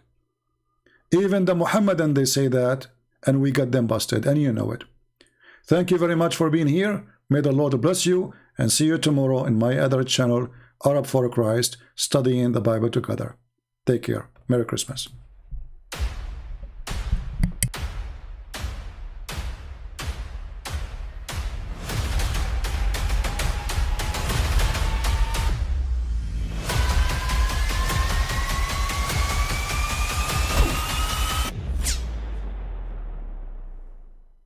I mean, again, he doesn't know who Gabriel is, right? Because he didn't come from an Abrahamic faith. The people of Mecca were pagan. Quran is mentioned, if this book was from other than God, they would have found in it many contradictions. If a book is without contradictions, that has no bearing on whether it comes from God or not. I've had phone books that are inerrant, but I certainly don't think God gave them. That we believe without understanding. The brother asked a very important question, that most of the scholars say that listening to music, watching movies, and most of the television programs, they're haram. So how can we have fun? Let me tell you, brother, at the outset, that having fun is permitted in Islam as long as the fun is halal fun. That the standard narrative has holes in it. The Prophet tells us because Satan or the devil sleeps over our nostrils. Those who oversleep and not pray Fajr on time, Satan urinates in their ears. I really do think Jesus was crucified and that he really was dead and buried. He thought that he was a son of God in the sense that he was specially chosen by God. I think Jesus really did think he was going to be the Messiah, the future king of Israel. I mean, that is, after all, why they crucified him.